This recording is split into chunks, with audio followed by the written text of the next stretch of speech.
Power and control में ही आप बात करते हैं। मैं पूरा पावर एंड कंट्रोल बताया जा रहा हूँ। तो एब्सोल्युटली पावर और कंट्रोल नहीं बता रहा, मैं बता रहा हूँ योग बता रहा हूँ। योग एक प्रारंभिक सीढ़ी है। योग हर एक चीज़ से पहले काम करता है, क्योंकि योग मेरा नाम है, मेरा मूल नाम है, जिसका कोई अंश नहीं है, जिसका कोई मतलब उसे किसी भी चीज़ से पुकार नहीं सकते। व्यक्ति योग का मतलब ये होता है, योग का मतलब ध्यान भी होता है, योग का मतलब ताकत भी होता है, असीम ताकत, ऐसी ताकत जो मान लो ब्रह्मांड के भीतर रह के भी ब्रह्मांड से परे रखना ताकत। ठीक है, तो योग का मतलब होता है कि किसी भी चीज़ में रहकर उससे परे हो जाना, अर्थात वास्तविक व्यक्ति। ये वैसे जैसे दृष्टि करेगा वैसी चीज़ें प्रकट होगी, जैसी दृष्टि रखेगा तो इससे सब चीज़ें पता होगी। तो योग मेरा नाम है, ठीक है। योग को कोई शिव कह देते हैं, शिव भी मेरा नाम है, ठीक है, मूलतः से। योग को कोई आत्मा भी कह देते हैं, आत्मा ही मेरी पहचान है, मूलतः से। प्रत्येक चीज़ योग से बनती है, प्रत्येक चीज़ योग में समा जाती है, प्रत्येक चीज़ योग में चल रही होती है। ये मध्यस्थ पूर्ण रूप से योग है। ताकत और कंट्रोल, पावर एंड कंट्रोल अर्थात नियंत्रण। जीवन में नियंत्रण बहुत महत्व आवश्यक है। अर्थात मैं अपनी पहचान बता रहा हूँ कि काल की स्थिति क्या होती है, ठीक है, अर्थात ये नाम है। और ये पूरी मैं पावर एंड कंट्रोल में मैं अलग अलग सीढ़ियाँ बता रहा हूँ, अलग अलग चीज़ें बता रहा हूँ, अलग अलग चीज़ें बता रहा हूँ जो मेरे 18 वर्ष की आयु में दिखेगी। जैसे 18 वर्ष की आयु में मैं जो 17 वर्ष में चीज़ें भटकता था वो नहीं भटकी। जैसे व्यक्ति को पूर्ण नियंत्रण, अपने वीर्य पे नियंत्रण हो, अपने मन पे नियंत्रण हो, तन क्षण मन पे नियंत्रण होना ये आवश्यक होता है। क्यों? जब भी किसी औरत को देखोगे, किसी भी चीज़ को देखोगे, आप आकर्षित होगे, प्रभावित होगे। पर योग कहता है कि योग जब सीख जाता है व्यक्ति, वो प्रभावित होना बंद कर देता है, उसके मन में चिंतन आने बंद हो जाते हैं। वे जो सामान्य व्यक्ति हरकतें करता है, जैसे कि सिगरेट पीना हुआ या क्या बोलते हैं सेक्स का मास्टरबेट करना हुआ, ये करना हुआ, तो वो इन चीज़ों से बहुत दूर हो जाता है। वह सही और गलत की उसे पहचान होने लग जाती है। क्या सिगरेट पीनी आवश्यक है? मानता हूँ कि चीज़ें प्रभावित करती है। क्या मांस वगैरह खाना आवश्यक है? तब वो अपनी बुद्धि को थोड़ा जागरूक करता है। वो समझता है कि हाँ, इतना जरूर मुझे पता है कि जो मांस खाने वाला होगा, जो मान लो बकरा खाने वाला होगा, जो चिकन खाने वाला होगा, जो अंडे खाने वाला होगा, उसके अंदर प्रवृत्ति क्या होगी? वो हिंसक प्रवृत्ति का होगा, तामसिक प्रवृत्ति का होगा। तामसिक प्रवृत्ति हमारे अंदर आने वाली है, वरना हमारी कैटेगरी कैसे दिखेगी? स्वयं की रिसेसिव कैटेगरी दिखी, अहम की कैटेगरी नहीं दिखी। परंतु ये सब माया है। इन मायाओं में अगर तुम यूँ सोचो कि मैं उस व्यक्ति की तरह हरकतें करूँ जो बुरा है, तो मैं उसी की तरह बन जाऊँगा, ये हकीकत है। आप अपनी मूल पहचान भूल जाओगे।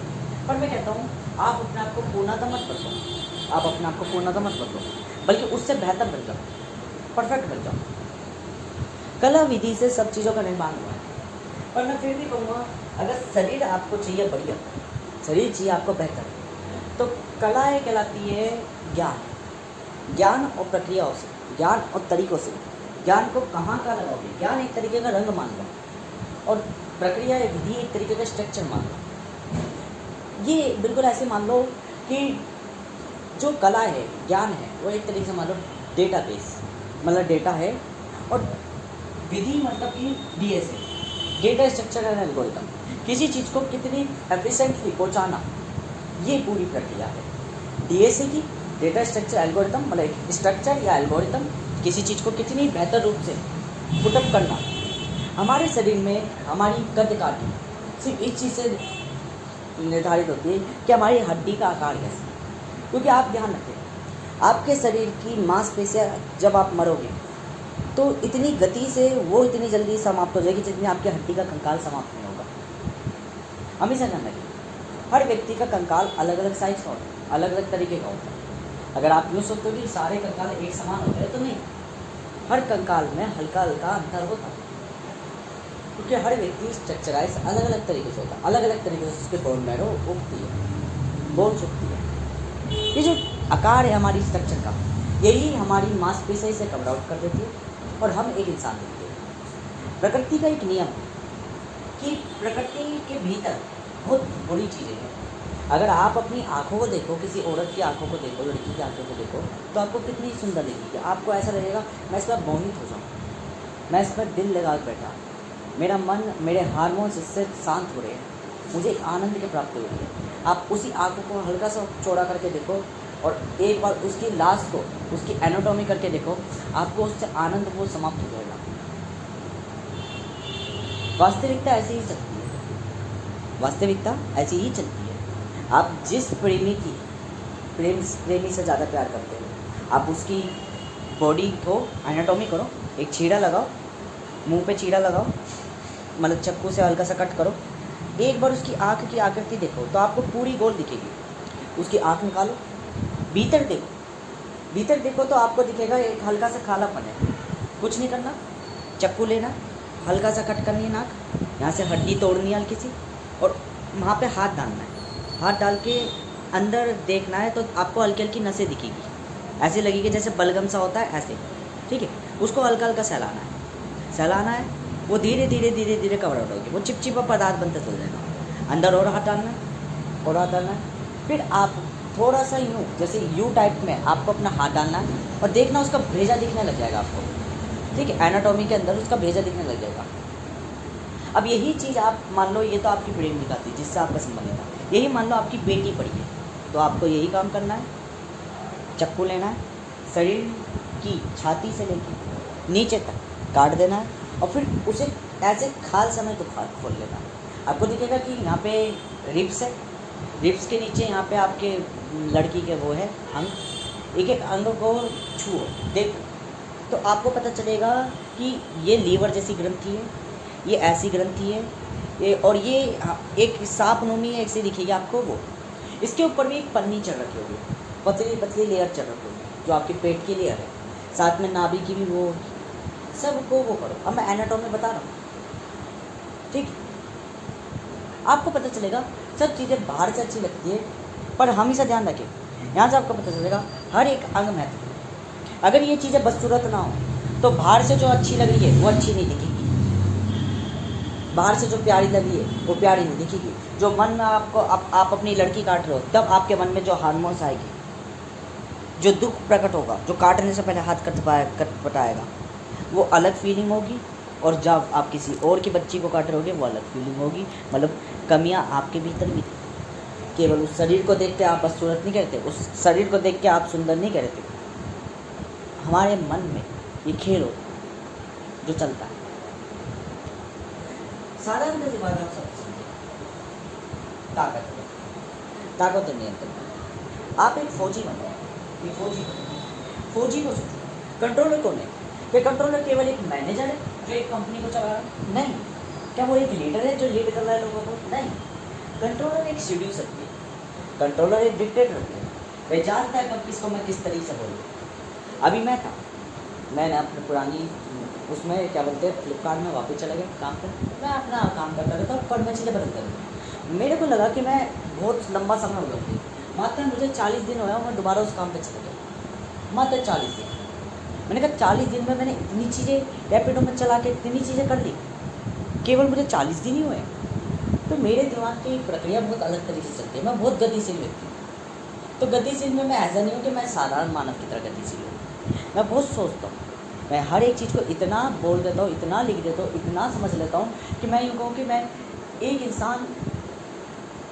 इंसान क्या बोलते हैं अपनी ज़िंदगी में, मान लो पूरे मानव सभ्यता, पूरे मानव जितने भी पैदा हुए, चारों युगों में जितने भी लोग, जितने भी प्राणी, जितने भी जीव हैं, मैं कहता हूँ चारों युगों का ज्ञान, और चारों युगों तक अगर दोहराता भी रहे ना अपने आप, चारों युगों का ज्ञान अगर एक पल मान लो मैं, और वो एक पल चारों युगों तक भी अपने आप को दोहराता रहे, उतना ज्ञान मैं 1 वर्ष में याद कर लेता हूँ। 1 वर्ष में मतलब मेरी पुनरावृत्ति बहुत जल्दी बदलती है। सीधी सी बात, जैसे कल था 15 अगस्त, कल मैंने जब देखा भाई मैं चीज़ें बहुत सीख रहा हूँ, बहुत चीज़ें जान रहा हूँ, ठीक है, तो कल मैंने कुछ भी बनाया नहीं, लिखा नहीं, कुछ बोला नहीं, कुछ रिकॉर्ड नहीं करा। मैंने कहा कि क्योंकि मेरा सूत्र मुझे बार बार याद दिलाता रहता है, मेरे अंदर की एक बीमारी है, मैं रिकॉर्ड करता हूँ, मेरा मन मुझे कहता है रिकॉर्ड मत कर, ये भी भ्रमा है एक तरीके का, जब जब तुम अपने प्रभाव को चीज़ें बताओ, जब जब तुम अपने बारे में चीज़ों को बताओ, पूर्णतः बारे में बताओ, तो आप हमेशा समझ लेना उसका इफ़ेक्ट कम हो जाएगा, उसकी उसकी क्षमता, उसकी कैपेबिलिटी कम हो जाएगी, उसका असर कम हो जाएगा, असर कम हो जाएगा। अतः जब जब तुम भ्रमाओं को बताओगे कि तुम हो, तुम अपने बारे में बताओगे, जो तुमने जाना वो बताओगे, वो चीज़ उतनी असरदार नहीं रहेगी जितनी होनी चाहिए।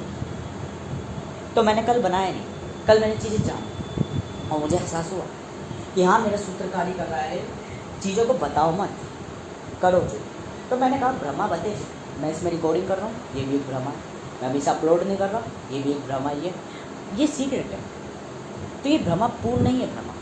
भ्रमा का अगर अत्यधिक भ्रम होगा, सबको पता चल जाए, तो जो भी मैंने जाना है वो बिल्कुल नष्ट हो जाएगा, बिल्कुल नष्ट हो जाएगा।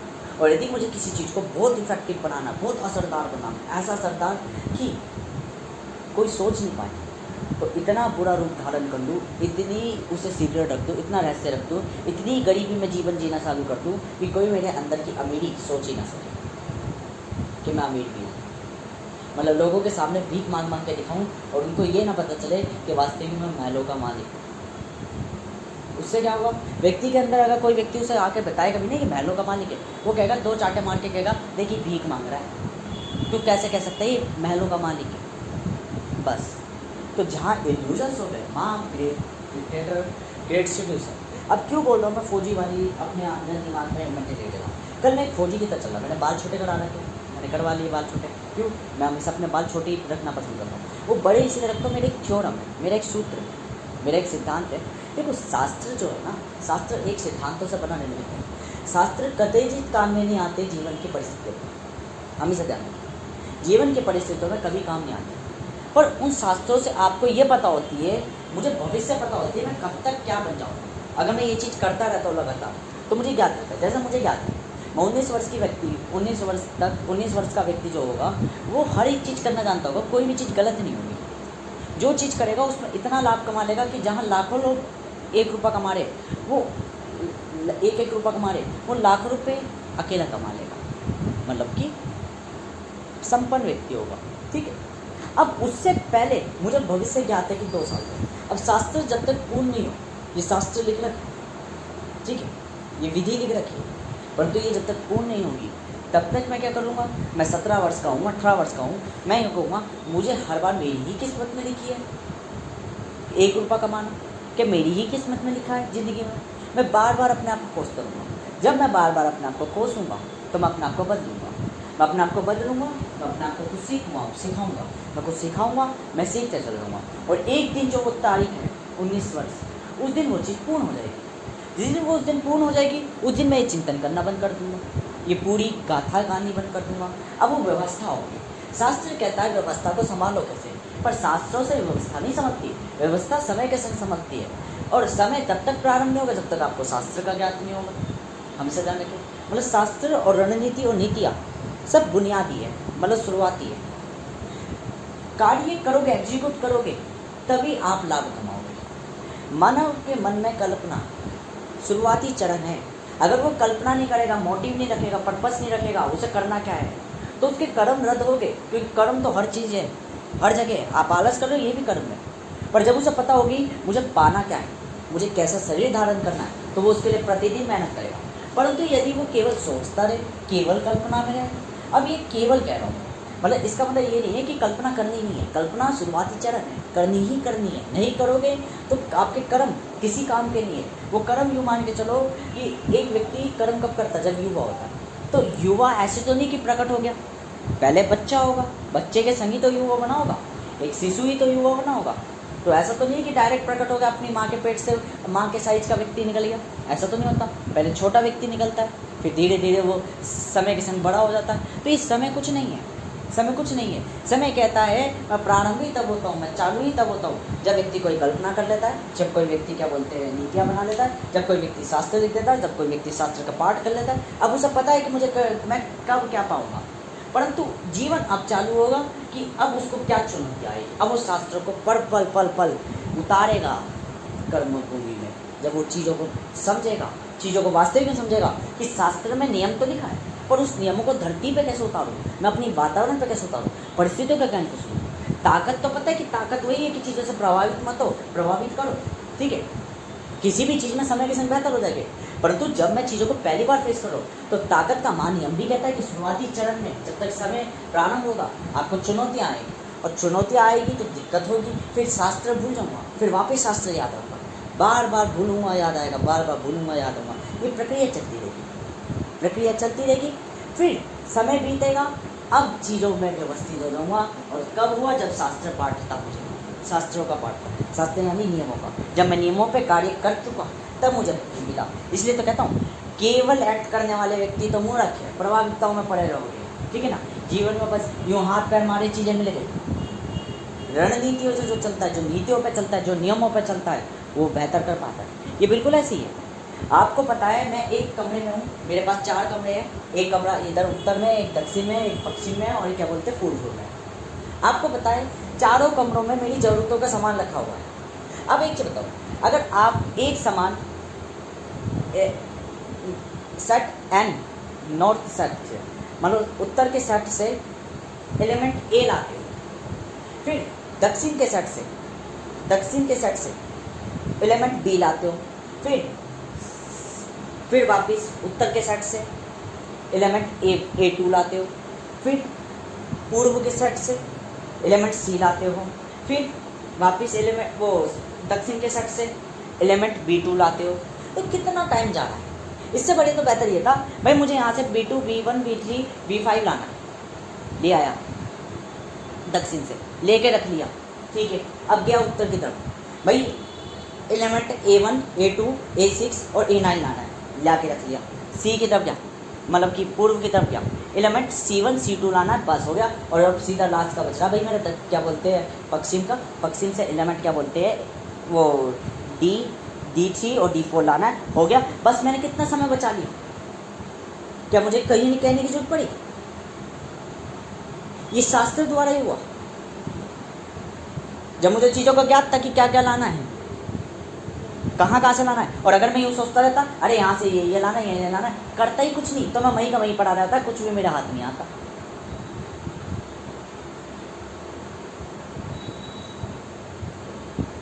ठीक है, कुछ भी मेरे हाथ नहीं आता। अब ये देखो मैं इतनी जल्दी बोल रहा हूँ, अब बोलने को तो मैं अपने आप को ही कहूँगा यार कितना इंटेलिजेंट है, कितना बुद्धिमान है।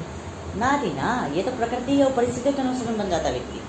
मैं ये तो कहा शास्त्र का पाठ करके, शास्त्र क्या है जिसमें नियम लिखे हुए हैं, जो खुद के द्वारा नीति है, ठीक है। शास्त्र कोई वो नहीं है, एक ग्रंथ है, ठीक है। ग्रंथ में सब पता है, अपने बारे में लिखा पड़ा है। आप अपना हाथ देखो, खंगोलो और कहो क्या मैं मेहनत कर पाऊँगा, तो आपका हाथ कहेगा बेटा ये नरम है हाथ, अभी तुम मेहनत नहीं कर रहे हो इसलिए तुम्हारा हाथ दिख रहा है नरम, और इसलिए तुम मेहनत नहीं कर पाओगे।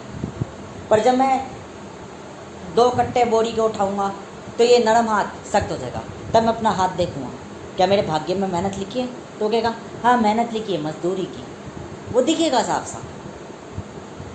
पर अगर केवल मैं घर में बैठे बैठे ये सोच रहा हूँ तो मेरा हाथ नरम से सख्त नहीं होगा, ये हमेशा ध्यान रखें।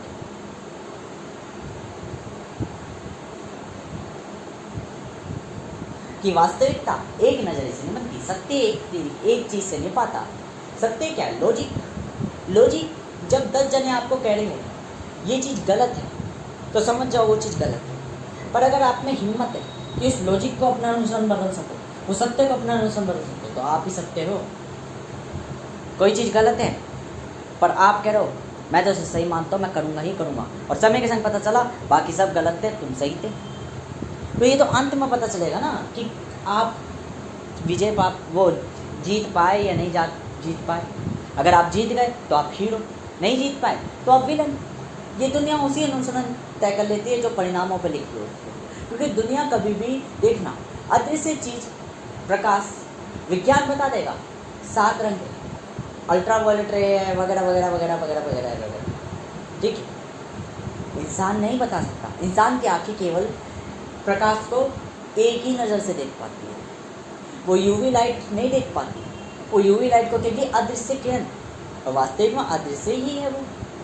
तो ये चीज़ देखती है, पर जब पता चलेगा अदृश्य किरण उसके अंदर प्रभाव डाल रही है तो उसको स्किन अपनी टैनिंग दिखेगी, तो वो कहेगा मेरे को UVA प्रोटेक्शन, UV लाइट, वो फिर विज्ञान जानेगा। अब कोई चीज़ प्रभावित बहुत सूक्ष्म रूप में डाल रही है, तो वो उसकी गणना, उसका विज्ञान कभी जानेगा ही नहीं, उसके अंदर वो क्यूरियोसिटी कभी आएगी नहीं। ऐसा नहीं है कि मन में कल्पना में, वो खाली कमरे में बैठे बैठे कल्पना जाग जाएगी कि ऊपर वाला आके बताएगा तुम्हें, बेटा अभी भी तुमने कम डाली है, 11 रेज है, तो ऐसा तो होगा नहीं कि सूक्ष्म सूक्ष्म प्रभाविकताओं में अभी और भी रेज है जो आपने नहीं जानी।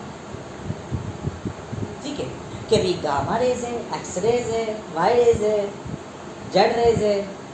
ठीक है, केमिस्ट्री का structure of molecular atom, class 11th का चैप्टर 2, यहाँ पे लिख रखा है X rays, Y rays, Z rays, डब्बे में बन रखा है।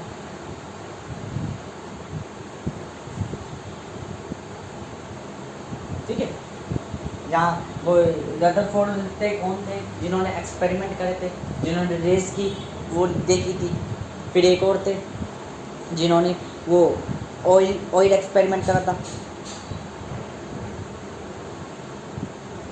जिससे उन्होंने बताया था कि इलेक्ट्रॉन की इंटेंसिटी, और फिर थॉमस ने क्या बोलते हैं मास बताया था, नियर बाय उतना बताया था, फिर बाद में निकला साइंस के स्टूडेंटों को।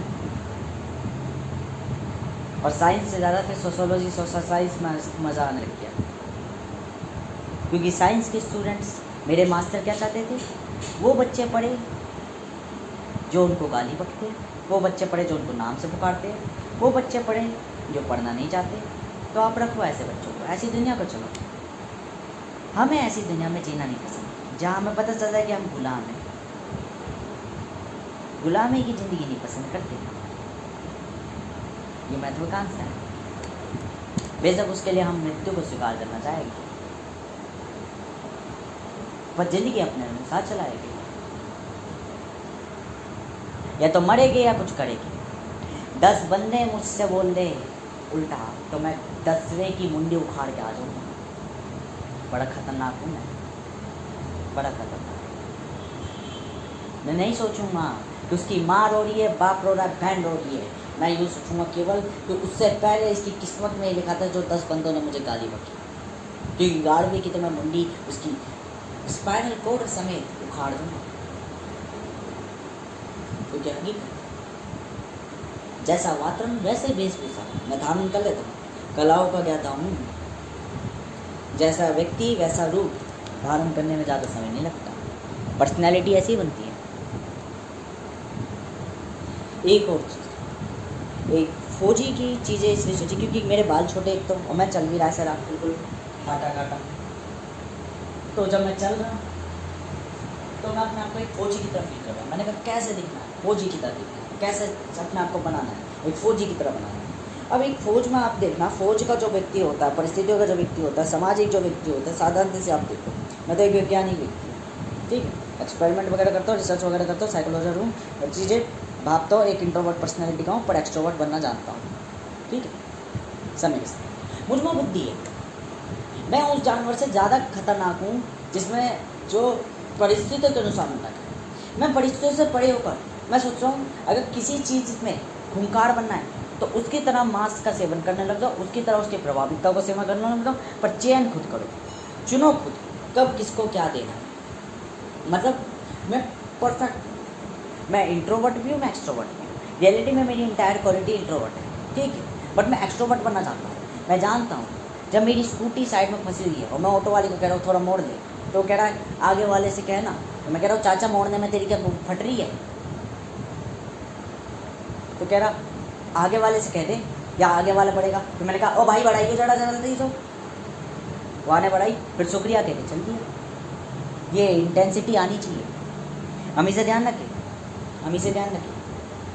3 कैटेगरी, 3 ग्रुप ध्यान रखें। ताकत में जितना अंतर होगा, ताकतवर की गलती नहीं है।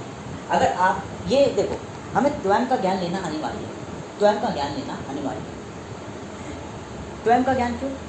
जब हम स्वयं की नज़र से देखते हैं तो हम किसी को भी उल्टा बोल देते, किसी को भी बोल देते हैं, और सोचते नहीं हैं, समझते नहीं ये चीज़ों को, ठीक है। कैसे? जब मैं अपने फादर से उल्टा बोलता मेजॉरिटी ऊपर, तो मैं यूँ सोचता था, मेरे को ये सपना आया था कि मेरा भाई हो, मैं गेम खेलना चाहता हूँ, मेरा भाई पढ़ना चाहता है। मैंने कहा ठीक है पढ़ ले, पर वो नालायक कह रहा है मैं अभी नहीं पढ़ूंगा, सुबह 4 बजे पढ़ूंगा। ठीक है, कंप्यूटर खाली होता है, तो मैंने कहा कि तब तक मैं गेम खेल लेता हूँ कंप्यूटर में। ठीक है, वो कह रहा नहीं मैं पढ़ूंगा। मैंने कहा तुझे पढ़ना है ना 4 बजे, 4 बजे पढ़ लियो, तू वैसे भी नहीं पढ़ रहा, खाली बैठा है सो रहा है, तो गेम मुझे खेलन दे। तो वो लड़ रहा, कह रहा मैं पीट दूंगा। अब मैं भी कहा हाथ लगा के दिखा, तेरी खाल ना उखाड़ दूँ सपने में। ठीक है, हाथ लगा के दिखा, तेरी खाल ना उखाड़ दूँ। तो फिर मेरे पापा बोले देखो उसका कल पेपर है, उसे पढ़ना है, कंप्यूटर चला दे उसे। मैंने कहा चलाए तो सही, ये सो रहा है नालायक, कह रहा है सुबह 4 बजे चलाऊंगा। मैंने कहा तब तक नहीं चलाएगा तब तक मुझे चलाने दे। फिर बीच में बोला वो मैं नहीं चलाने दूँगा, फोड़ दूँगा कंप्यूटर। मैंने कहा तू कंप्यूटर तोड़ने से पहले मैं तुझे तोड़ दूँगा, ये ध्यान रखिए। गलती क्या है, तू नहीं चला रहा, अगर तू चला रहा है अभी पढ़ रहा है तो पढ़ भाई, मैं अपना गेम नहीं खेलता, पर यदि तू कुछ कर ही नहीं रहा तो मुझे चलान दे ना। तो मेरे पापा बोलते देखो ज़्यादा बहस बहस मत करो, दोनों को पीट दूँगा पकड़ के। मैंने कहा पीट के दिखाओ। ये आती है स्वयं के रूप में, पर मैं हराम नहीं हूँ, मैं अपने सपने में कंट्रोल रखता हूँ। मैंने कहा एक मिनट, ये तो चलो मैं बात कर रहा हूँ अपने सपने में, चलो अब थोड़ा सा ऊपर की तरफ से देखते हैं अपने सपने में। मैंने कहा अगर ऐसी सिचुएशन है, अब मैं नालायक हूँ, सुबह 5 बजे का सपना है, ठीक है मैं नालायक हूँ, मैं ये कह रहा हूँ चलो अगर ऐसी सिचुएशन है, आपका बेटा अगर आपसे ऐसा बोले तो उसको ट्रीट कैसे करा जाए। मैं अपने बाप की नज़र से और देख रहा अपने आप को, ये मेरी नमूने है, ठीक है, इसलिए मेरा दिमाग इतना शार्प है। ठीक है, मैं अपने फादर की नज़र से और देख रहा अपने आप को। मैंने कहा अगर आपके दोनों बेटे इतने नालायक हो तो क्या करें। ठीक है, ये मेरी इसमें मैंने अपने भाई का गुण और अपना गुण बता दिया कि हम दोनों की प्रवृत्तियाँ कैसी है। ठीक है, कि मैं चालाक तो शुरुआत से हूँ, हरामी तो मैं शुरुआत से हूँ। देखो कहने को गेम कोई ख़ास चीज़ ही नहीं है, गेम मैं बाद में भी खेलूँगा, पर गेम मुझे खेलना है। और बात भी सही है, मैं सत्यवादी हूँ। मैं कह रहा हूँ जब तू चला नहीं रहा तो मुझे खेलना नहीं दे, तो गलत मैं अपनी जगह भी नहीं हूँ। और गलत मेरा भाई कह रहा है कि मैं पढ़ूंगा, पर उसे अपनी आदतों में, वो अपने चरित्र में उसे पता है कि वास्तविक में वो कह रहा है मैं पढ़ूंगा, पर उसे पता है मैं अभी नहीं पढ़ूंगा, 4 बजे पढ़ूंगा, पर उसे पता है मैं पढ़ूंगा। बस उसके दिमाग में एक डायलेमा बन रहा है, उसके दिमाग में एक विश्वास है मैं पढ़ूंगा, पर मुझे पता है कि ये हमारा भाई आदत से मजबूर है, ये पढ़ेगा ही सुबह 4 बजे। तो मैं प्रिडिक्टेबल करके बैठा था। मैंने कहा तू अभी जब चला ही नहीं रहा या तो चला ले, क्या मुझे चलाने दे। ठीक है, वो कह रहा है नहीं मैं पढ़ूंगा, उसके दिमाग में केवल एक रट्टा बन रहा था मैं पढ़ूंगा, पर मुझे पता है वो 4 बजे ही पढ़ेगा सुबह। ठीक है, और मेरे फादर बीच में आके ना समझे ना समझी, बस एक ही तरफ की पल्ला तरफ झाड़ दिया, उसका कल पेपर है वो पढ़ेगा, तू अपना वो कर। अब मैं इतना आरामी हूँ, मैं कह रहा हूँ जब चीज़ें मौका मिल रही है, जब कोई चीज़ परेशान होगी ही, जब कोई दिक्कत है ही, मैं तुम्हारी सिचुएशन समझ रहा हूँ कि उसे पढ़ना है, तो वो पढ़ेगा कब, 4 बजे पढ़ेगा। मैंने कहा 4 बजे से पहले वो पढ़ने का नहीं। अच्छा जब वो पढ़ेगा 4 बजे, तो 4 बजे के बाद 4 बजे तक तो मैं खाली हो जाऊँगा, मैं 2 बजे सो जाऊँगा अपना चला वाला के गेम वेम खेल के। जब वो 4 बजे पढ़ेगा, जब मुझे पता है कि मैं तुम्हारी सिचुएशन को समझ गया, तुम्हारा मेन मोटिव और गोल क्या है कि वो सुबह 4 बजे कंप्यूटर में पढ़कर अपना काम अपना स्कूल में जाएगा और पेपर वेपर दे के आएगा। ठीक है, ये है ना, ये तब भी कंप्लीट हो जाएगी जब मैं अपना 2 घंटा खेल भी लूँगा, 2-3 घंटा खेल भी लूँगा, रात के 11 बजे कि मैं अगर अपना 2-3 घंटा खेल भी लूँगा तो ये काम चल जाएगा। परंतु वो अपना डायनेमा में पढ़ूंगा और मेरे फादर आज समझी करके बस केवल मुँह मोटी बांध के बैठे पड़े कि तू मत चला। अब मैं यहाँ पे बड़ा अच्छा नहीं है इंसान, मैं यहाँ पे दूँगा, मैं तो चलाऊँगा।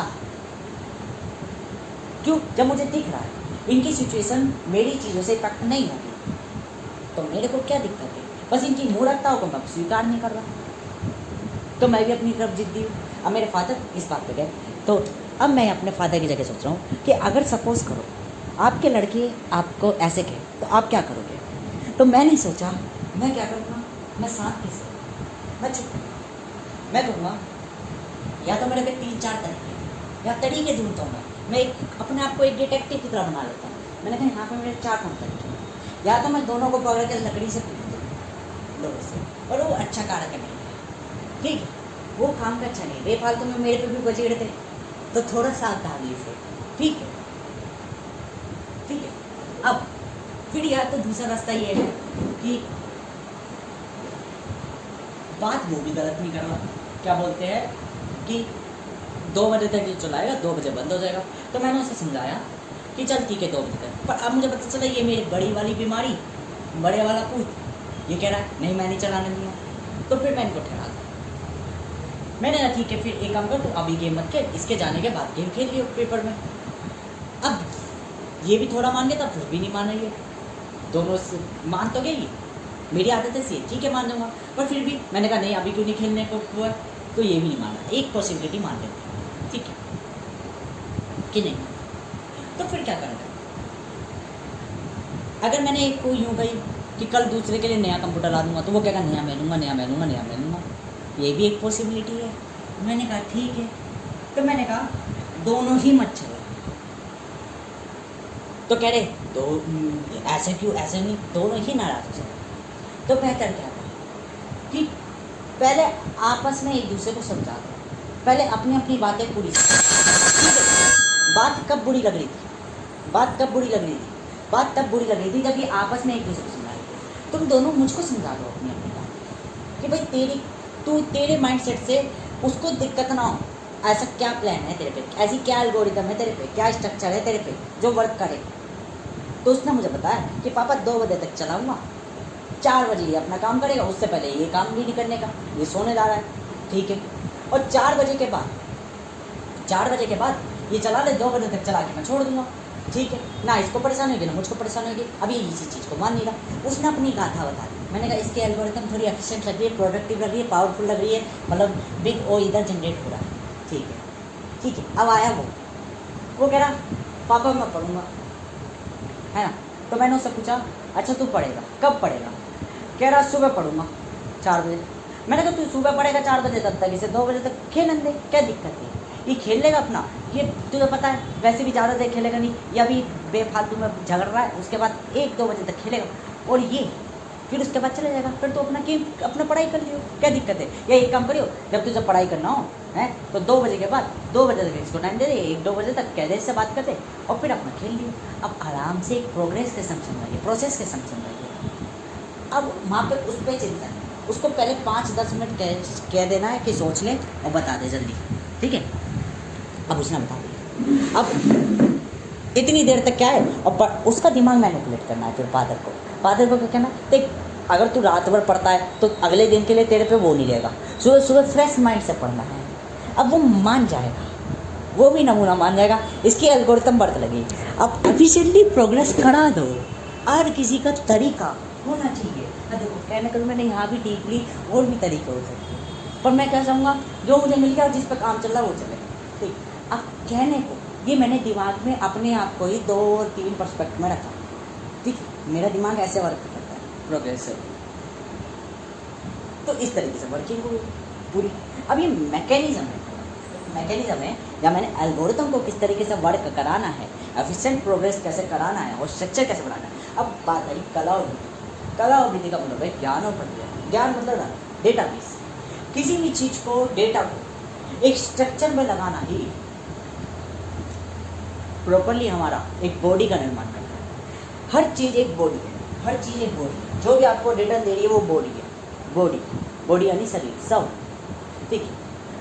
फ्लिपकार्ट वाला या कोई भी होगा, वो इतना पैसा कैसे कमा रहा है, क्योंकि उसने एक बॉडी बना रखी है।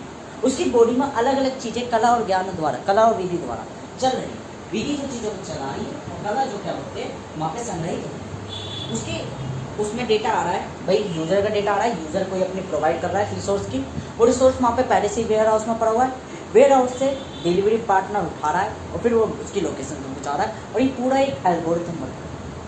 एल्गोरिथम को स्ट्रक्चराइज कराना, वर्किंग में लाना, स्ट्रक्चर अलग अलग तरीके से। एक कार चल रही है, अगर मैं कहूँ एक फुली ऑटोमेटिकली सिस्टमेटिक स्ट्रक्चर बिल्कुल सिमिलर हो तो परफेक्ट का मतलब होता है सिमिलर। अगर मैं एक ऐसी कार बना दूँ जिसका रंग सबको आकर्षित लगे, जिसका बॉडी सबको आकर्षित लगे, जो मेटेलिक वगैरह सब कुछ मैं बिल्कुल बेटर हो, तो मुझे नहीं कहने की जरूरत है कि अगर मैंने कोई चीज़ परफेक्ट बना दी, प्योरली परफेक्ट बना दी किसी परिस्थिति के अनुसार, अगर मैंने पूरी धरती के अनुसार एक सबसे बढ़िया कार बना दी, तो मुझे नहीं कहने की जरूरत है कि कोई उससे बेहतर कार बना पाएगा या तो, और मेरे को कहने की जरूरत नहीं, अगर किसी ने बेहतर कार बना भी दी तो बिल्कुल वो सेम टू सेम, बिल्कुल कॉन्करेंट टू माई कार दिखेगी, अर्थात उसको मेरी कार का फोल्डर चुराना ही होगा।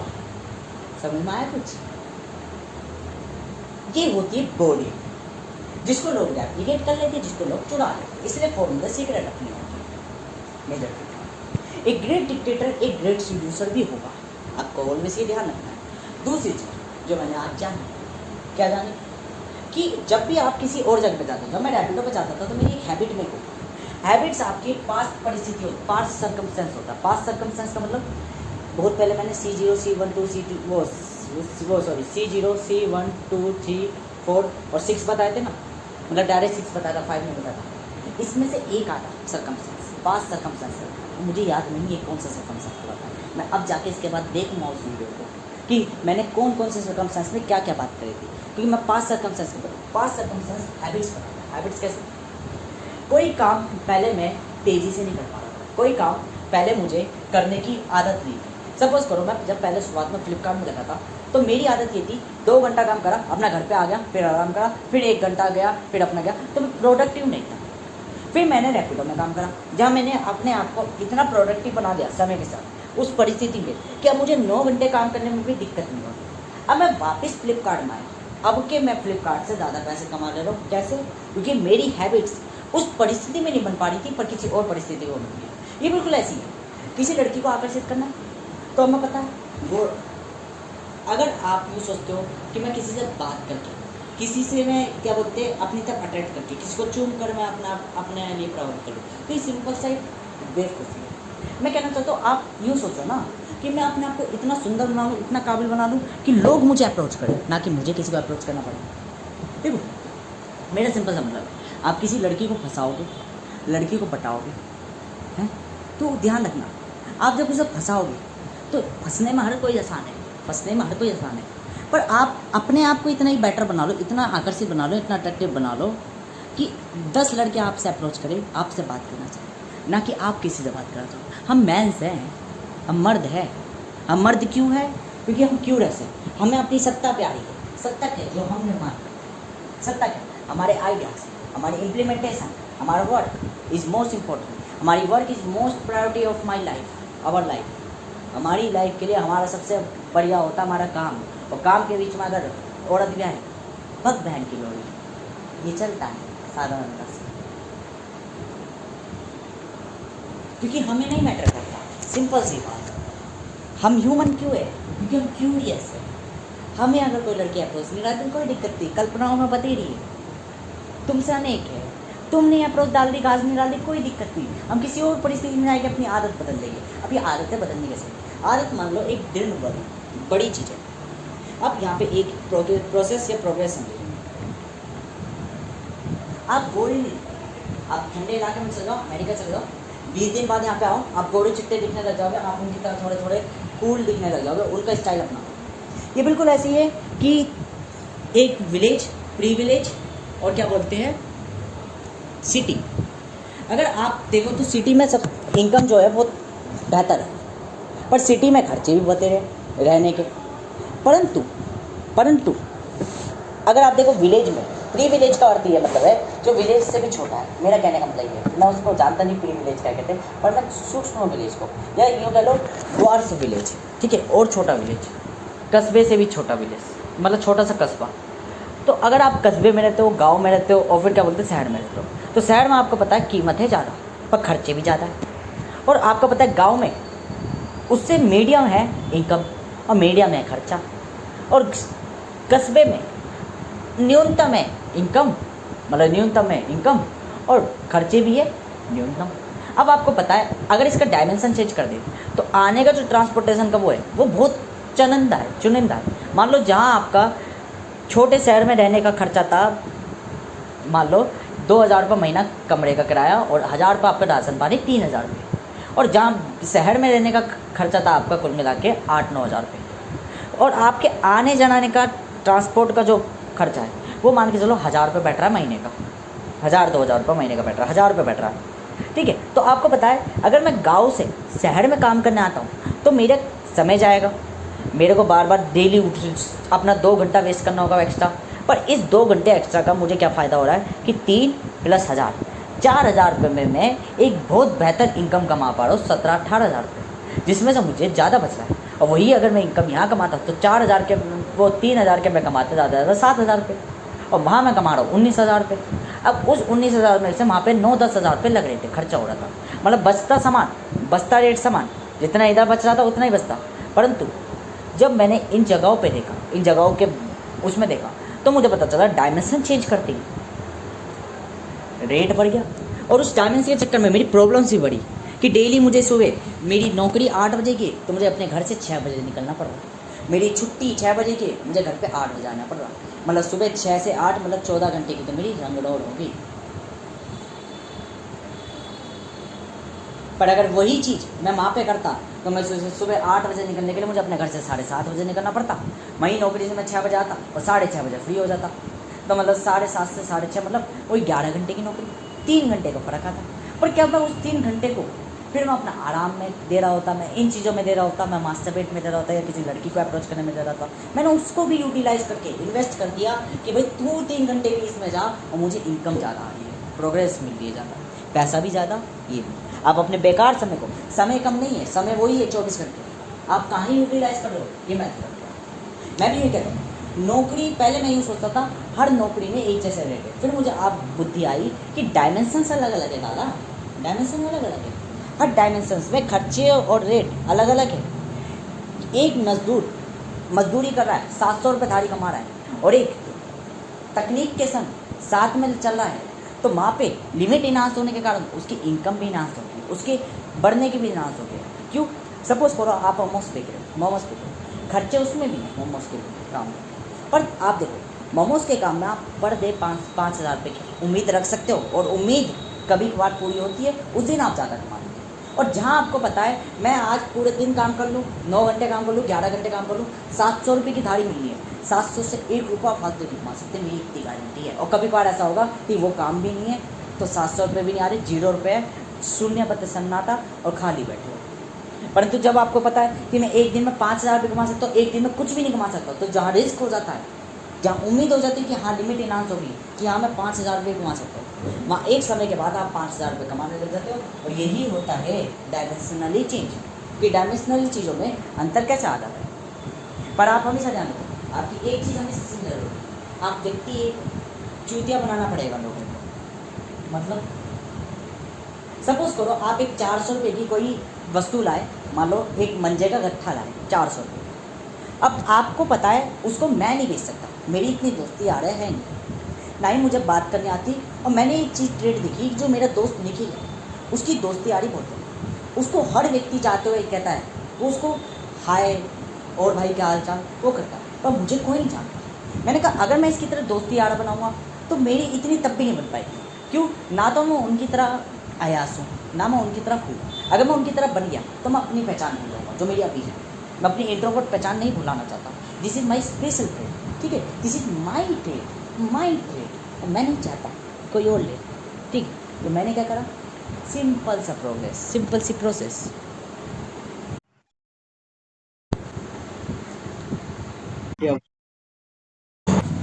हर एक उलझन एक मांझे की तरह है, जिसने जो इससे ज़्यादा ताकतवर है वो इस मांझे को तोड़ देगा, या जिसको तरीका पता है कि इस उलझन से सुलझाना कैसे और इससे उलझन से बाहर निकलना कैसे है, वो इस मांझे से बाहर निकल जाएगा। पर अगर किसी पे ताकत नहीं है, किसी का शरीर इतना हटा काटा नहीं है, और उसने जानबूझ के इस उलझन में फंसने की कोशिश करी, तो ये उलझन उसके हाथ पैर में फंसा रहेगा, या ये उलझन उसके पैर में निशान बांधता चला जाएगा, मारता चला जाएगा। क्योंकि जगह में, परिस्थितियों में, अतः चलते चलते रोड पे पत्थर आएंगे जहाँ ये उनमें भी उलझेगा, और उलझन और दूसरी उलझन के कारण कि टाइट होकर आपका पैर काटेगा। बेहतर क्या था, आपको तरीका ढूंढना ही पड़ेगा, इससे आज़ादी पानी पड़ेगी, वरना ये मंजा आपका जीवन भर नहीं छोड़ेगा, ये उलझन आपको कभी नहीं छोड़ेगी। यही ये चक्र जीवन जो मैंने कल जाने, ठीक है। अब मौलिकता में क्या बात करें, मौलिकता में अगर मैं बात करूँ तो अगर हम बात करें व्यवस्था हो, तो वो एक चीज़ बताओ, जैसे मैंने बताया एक औरत के आँखों में हाथ डालो, ये सब चीज़ें पड़ेंगी, क्या मैं असलियत में डाल दूँगा? हाँ, पर जब समय बीतेगा, नियम जब एक नहीं अनगिनत एक साथ लगेंगे, एक साथ नियम लगने के बाद एक चक्र द्वारा कुछ नहीं होता। अनगिनत चक्रों द्वारा परिस्थितियाँ होती है। परिस्थितियों को ही व्यवस्थित करा जाता है, अतः व्यवस्था व ज्ञान परिस्थितियों से ही प्राप्त करा जाता है। बिन परिस्थिति की व्यवस्था है ही नहीं वास्तविक में। वो तो एक नियम है कि नियम में अगर कोई चीज़ लिखी है कि किताब में अगर कोई केक है तो क्या असली में उसका स्वाद ले लोगे तुम किताब के पन्ने से? किताब का पन्ना तो कड़वा है, और उस पन्ने में जो रेसिपी लिखी है उससे जो केक बनाया जा सकता है, जो क्रीम वगैरह मिलाकर एक केक की आकृति दिखाई जा सकती है, उस केक को खाकर आप उस केक का आनंद ले सकते हो जो तस्वीर में है। वरना अगर तुम न्यूज़पेपर में एक केक को देख के उस न्यूज़पेपर को खाने की कोशिश करोगे तो वास्तविक में तो उस न्यूज़पेपर का स्वाद कड़वा ही है। वो केक कड़वा नहीं, वो आपकी सोच कड़वी थी जो आप न्यूज़पेपर को खाकर केक का स्वाद ले रहे, ठीक है ना। न्यूज़पेपर में केक है, केक की रेसिपी लिख रखी है, केक बनाओ, निर्माण करो और मज़े से खाओ, ये जीवन है, ठीक है। ऐसी व्यवस्थाओं का ज्ञान भी इसी तरीके से है कि व्यवस्थाओं का ज्ञान होना अनिवार्य है। और मैं क्या सीख रहा था, आंतरिक विज्ञान में क्या सीखा जाता है? व्यवस्थाओं का ज्ञान, और क्या, हर पल व्यवस्थाओं का ज्ञान ही तो योग भी कहलाता है, ठीक है। मूलतः अब आदतें जो परिस्थितियों के संग आती है, अलग अलग परिस्थितियों में अलग अलग आदतें बनती है, ये कहलाती है एबिलिटी। हम किसी और परिस्थिति में जाके उसकी एबिलिटी चुरा लाए या एबिलिटी सीख लाए और फिर किसी और परिस्थिति में जाके उसे पुटअप करने लग गए, वो एबिलिटी हमारी स्पेशलिटी में बदल जाएगी, अर्थात कलाओं में बदल जाएगी। देखो, कला अलग है, आदतें अलग है। किसी और की प्रक्रिया उठाकर कहीं और लगा देना, MS वर्ड की कोई चीज़ सीख कर किसी और जगह पुटअप कर देना, एक्सेल में पुटअप कर देना, कहीं और पुटअप कर देना, नई चीज़ें इन्वेंट करती है, मतलब तालमेल करना। ज्ञान सीखा कहीं और से, लगाया कहीं और से, कुछ आदतें बनाई कहीं और से, अनुशासन बनाया कहीं और से, जहाँ से आसानी से बन गया, और अनुशासित रहे कहीं और। ये जीवन का पहलू है कि संसाधन कहीं और से उठाओगे और पुटअप कहीं और करोगे, जीवन में गरीबों से चीज़ें छीनोगे और अमीरी में जीवन जियोगे। ये है जीवन कि जीवन बुराई है, सारे नियम एक जैसे हैं, बस रूप बदल रहे हैं। जैसे कि अंदर से आप गंदे हो, कोई दिक्कत नहीं, पर बाहर से आप अपने आप को अच्छा दिखाते हो। ऐसे ही किसी और से आप हनन करोगे, छीनोगे, आप और देशों को अपने कब्जे में करोगे, उनको बर्बाद करोगे, तभी अपने आप को आबाद कर पाओगे, क्योंकि रिसोर्सेज आर लिमिटेड।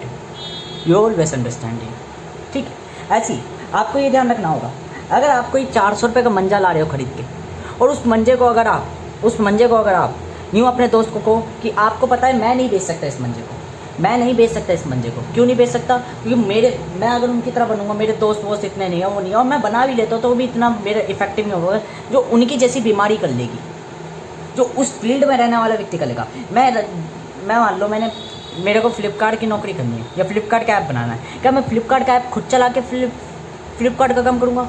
अगर मैं ऐसा करूँगा तो मैं तो एक ऑर्डर देने में आधा 1 घंटा लगाऊंगा। पर जो वहाँ के गलियों के लौंडे हैं, जो छिछोड़ों की तरह यूँ घूम रहे लड़के टाकने में, उनको एक गली का चप्पा याद है। उनको काम दो, छोटे छोटे पैसे दो, ताकि वो अपनी बंदी का पेट भर पाए, और वो अपनी बंदी का पेट भरने के लिए हमारा काम भी करेंगे, हम उनसे कमा लेंगे। यही तो कह रहा हूँ मैं कि उसी व्यक्ति को दो काम, फिर उस व्यक्ति को ये नहीं बताना कि बेटा मैं तुझसे कमा रहा हूँ। उसे ये नहीं बताना मंजा 400 रुपये का है, उसे बताना है मंजा अगर तुम्हें उससे कमाने हैं 520 रुपये, तो उसे 500 रुपये कमाने, तो उसे बताओ बेटा वो भाई मेरे को ये मंजा पड़ रहा है 450 रुपये का, हमें इसे एंड टू एंड मार्केट में बेचना है 600 रुपये का, परंतु मैं तुझे ला के दे रहा हूँ तो 50 रुपये मुझे चाहिए, मतलब तुझको ये पंजा पड़ रहा है 500 रुपये का, तुझको ये मंजा पड़ रहा है तुझको मंजा पड़ रहा है 520 रुपये का। अब 80 रुपये तेरे, तू इसे किसी ग्राहक को 560 में बेच, 570 में बेच, 580 में बेच, या 600 में ही बेच दे, वो तेरी हैडी। मैं तो इस मंजे को 520 में बेचूँगा। अब उसने तालमेल करी। अगर दुनिया ईमानदार होती ना तो हमें झूठ नहीं बोलना होता, पर हम जानते हैं दुनिया ईमानदार नहीं है। एक बनियों में मैं बनियों से नफरत क्यों करता हूँ? क्योंकि बनिया ये नीति का पालन तो करता है, पर मैं उस नीति से अज्ञान था, तो मैं कहता था झूठ बोल के बेईमानी से कमाना कोई अच्छा नहीं है। पर मुझे पता चला ये दुनिया अच्छी नहीं है, इसे झूठ बोल कर ही बेईमानी से कमाया जाता है। समय की संग कल आती है, बिन समय का कल नहीं आती। शास्त्र और नियम तो सीधा कहते हैं आप अच्छे बनो, मॉडलिटी अपनाओ, पर दुनिया अगर मॉडल से चलती तो मैं भी मॉडल अपनाता। अगर दुनिया छल का रास्ता लेगी तो मैं भी छल का रास्ता लूँगा ही लूँगा। ये व्यवस्था का ज्ञान कहता है। कहते हैं शास्त्र और नियम तो कहते हैं छल किसी के संग मत करो, पर अगर सभी छल कर रहे हैं तो मैं फिर शास्त्र और नियमों को साइड रख के बदलना जानता हूँ। ये बदलाव ही व्यवस्था कहलाती है कि मुझे व्यवस्था का ज्ञान है। कि मैंने जब देखा कि वो जिस समय वो शास्त्र लिखा था उस समय की दुनिया अलग थी, आज की दुनिया अलग है, तो इस शास्त्र का बदलना भी जरूरी है। जब समय बदला है तो ये भी बदलेगा, और समय हर पल बदलता है, तो शास्त्र भी हर पल बदलता है। नियम वही चलेंगे, दोहराएंगे, पर रूप बदलते चले जाएंगे अपना, ये हमेशा ध्यान रखें। तो जिसने नियमों को ज्ञात नहीं करा वो तो मूर्ख है, वो तो जीवन में एक जगह ठहर जाएगा। उसकी जैसे अलग अलग विभिन्नताएँ पाएगी, एक अमीर पाएगा, गरीब पाएगा। पर जिसे शास्त्रों का ज्ञान है वो एक्सट्रीम नीचे कहलाएगा हर पल, क्योंकि उसे पता है। मैंने कहा ना, किसी चीज़ को तुम देखो, जोड़ना तो एक तरीके से चारों कमरों से संसाधन लाना था, संसाधन ला के तुम अमीर बन जाओगे, पर समय तो देख रहे हो कितना गया। पर जब उसको शास्त्रों का ज्ञान था कि भी इधर से एलिमेंट A1 A6 और A9 मिलेगा, A3 मिलेगा, उसने तुरंत उठा लिया। उसे बार बार आने की जरूरत नहीं पड़ी उस कमरे में, उस कमरे का काम उसने एक ही बार में कंप्लीट कर दिया। यही तो चीज़ें हैं कि शास्त्रों का ज्ञान जिसको होता है, जो जानता है कि शास्त्र कहते हैं कि एक नियम उठा लो, तो उसने यही ज्ञात करी। उसने पहले यही जाना कि एलिमेंट कौन से उठाने हैं, और ये जान के उसने तरीका, उसका रूप बदल के, रूपांतरण करके, कहते किताबों में लिखा सब कुछ रहता है, लिखने वाले हम ही हैं, परंतु उस समय के अनुसार तो, उस परिस्थिति के अनुसार थे। पर सब परिस्थितियों में सेम लॉजिक चलता है, सत्य सब में समान रहता है। सत्य पकड़ो, रूप बदल दो, ज्ञान लो, ज्ञान उस प्रेजेंट टाइम में होगा, उसको अप्लाई करो, और वो ज्ञान किसी के पास नहीं होगा, क्योंकि तुमने उसका अभी अपनी खुद के लिए, जब तक उसका रहस्य रहेगा वो ज्ञान किसी के प्राप्त नहीं होगा। देखो, सत्य सबके पास है पर ज्ञान सबके पास नहीं है। पर ज्ञान की मूर्खता ये हो जाती है कि उसे जब बता देते हैं वहाँ वो, क्योंकि ज्ञान वो रूप कहलाता है जो कि आपने अभी अभी उसी सत्य से खोजा है, जो सत्य सबके पास है। फ्री की चीज़ सबके पास है, पर उस फ्री से कुछ ऐसा बना सकते हो जिसकी कीमत हो। अगर वो कीमत वाला बना सकते उस कीमत को बताओ मत कि क्या ये कीमत, उस कला को मत बताओ। एबिलिटी लो, कहीं और पुटअप करो, ये शास्त्र कहता है, पर उस एबिलिटी को स्पेशलिटी के साथ कैसे मिलाना है, पावर के संग कैसे मिलाना है, स्किल के संग कैसे मिलाना है, बेहतर से बेहतर कैसे बन के दिखाना अपने आप को, ये महत्वपूर्ण रखता है जीवन में। हम दुनिया को झूठ इसलिए बोल रहे क्योंकि दुनिया मोल भाव करेगी, और जब मोल भाव करेगी तो हम अगर उसको 400 का बताएंगे तो वो और मोल भाव करेगी। बेहतर ये उसे बताओ 450 का मंजा पड़ रहा है हमें, और हमें 70 रुपये चाहिए, मतलब कि 520। अब वो मोल भाव करेगा तो 500 करेगा, 500 से नीचे उसको दो मत, बस सीधी बात। कि भाई 50 तो मैं लूँगा ही लूँगा, बस 500 रुपये का मंजा उसको दो। उस चूते ने तो ये सोचा कि मैंने 50 रुपये में ठेप लिया इसको, है ना, 50 रुपये में इसका प्रॉफिट करके मैंने अपने आप को बचा लिया। उसे नहीं पता कि मंजा 400 का था, और ना ही उसे कभी पता लगन दो, ठीक है, वरना डीलर चल जाएगा और वही तुम्हारी सेल एक बार की होगी। एक बार कमाने का कोई फ़ायदा नहीं, या तो आप एक ही बार में स्टॉक कमा लो, पर वो भी कोई फ़ायदा नहीं, आप में बुद्धि हर पल नहीं रहेगी, या आप छोटे छोटे काम कर लो। ऐसी एक स्ट्रक्चर समझो, एल्गोरिथम। देखो, मेरा कहना यह है, सिंपल सा बात, दुनिया को आकर्षितताओं को पकड़ के क्या फ़ायदा है। तुम इतने आकर्षित बन जाओ, इतने प्रबलित बन जाओ कि 10 लोग तुम्हें अप्रोच करें, 10 लोग तुम्हें अप्रोच करें। दुनिया यूनिकनेस चाहती है, हर लड़की के अंदर एक चाहत होती है, उसका जो चाहने वाला हो वो औरों से अलग हो।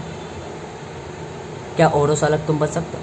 मैं नहीं कहता आप सीक्रेट पियो, वो पियो, आपके पास चुनाव है, चयन है, और आपके पास हर पल ये आपकी चेतना और चिंतन है। क्या सीक्रेट इसलिए बनाई गई है कि उसमें राज करे लोग कि क्या बोलते हैं, सीक्रेट इसलिए बनाई गई है कि क्या बोलते हैं एक व्यक्ति इसलिए पिए कि आकर्षता कर पाए? नहीं, ये सब इसलिए गुलामी की नज़रें, बस उस गुलामी की निशानियों को, जैसे अफ्रीकन मेल्स यूँ सोचते हैं, अफ्रीकन फीमेल्स यूँ सोचती है कि मेरे को लाइक कौन सा होता है, एक अफ्रीकन, क्योंकि उसने कभी गोरों को देखा ही नहीं है, उसने कभी गोरों को देखा ही नहीं है, और भारत में गोरों को देखा है, तो उनके लिए गोरे बन जाए? नहीं, उन्हें हमें पता होना चाहिए ऐसा हम क्या अलग कर सकते हैं जो दुनिया को अट्रैक्ट करे। बस ये महत्वपूर्ण रखता है। आप अट्रैक्ट करो दुनिया को, अट्रैक्ट दिखोगे, आपको 10 अप्रोच करेगी, 10 के संग रात बिता के आओ, ये महत्व रखता है जीवन में। स्ट्रक्चर, जब मैं जान गया कि मेरा शरीर आटा काटा नहीं है, वो नहीं है, पर ठीक है, क्या अपनी हम बॉन्स को, अगर मैं यूँ कहूँ मेरे पास मेरी एबिलिटी है, मेरे पास मेरी एक कैपेबिलिटी है, या मेरे पास मेरी एक ताकत है, शक्ति है, कला है। देखो, एबिलिटी और कैपेबिलिटी में ये अंतर हो गया। कैपेबिलिटी मतलब क्षमता, मेरी चीज़ कैपेबिलिटी कितनी है, एबिलिटी का मतलब हो गया मैंने कहीं से अपनी क्षमता को बढ़ाया, इंक्रीज करा, इनहांस करा, तो मेरे पे एक एबिलिटी आ गई। किसी चीज़ से मैंने कोई एबिलिटी ली, मैं किसी परिस्थिति में गया, वहाँ पे चीज़ें सीखी, अपनी एक आदत बना ली। अब आदतों और कलाओं में अंतर क्या होगा? कला एक छोटा पल है और आदतें बहुत बड़ा पल है, ठीक है। आदतें बदलती है, पर आदतें ठहरी होती है, तो इतनी जल्दी नहीं बदलती।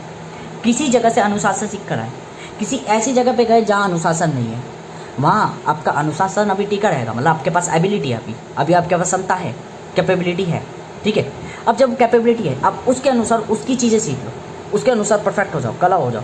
आप एक व्यक्ति जो वहाँ पे रह रहा है वो अनुशासित नहीं है, वो आलसी भी है, वो भी है, वो वहाँ पे गुटखा भी खाता है, वो वहाँ पे लड़की भी पटा रहा है, वो करता है। पर जब आप सीख के आगे उन फौजियों के बीच में रहना, फौजी क्यों कह रहा हूँ, फौजी का मतलब है डिसजॉइंट रहना, फौजी का मतलब है सिट्यूसिव और डिक्टेटर कैसा बन रहा है, क्योंकि उसे पता है कि जब मैं किसी आलसी, किसी ऐसी जगह पे जाऊँगा जहाँ लोग गुटखा, जहाँ लोग लड़की पटाते हैं, तो मैं वो चीज़ पहले ही सीख के आया हूँ, उस योग का ज्ञान पहले ही लेके आया हूँ कि चीज़ों से अलग कैसे रहना है।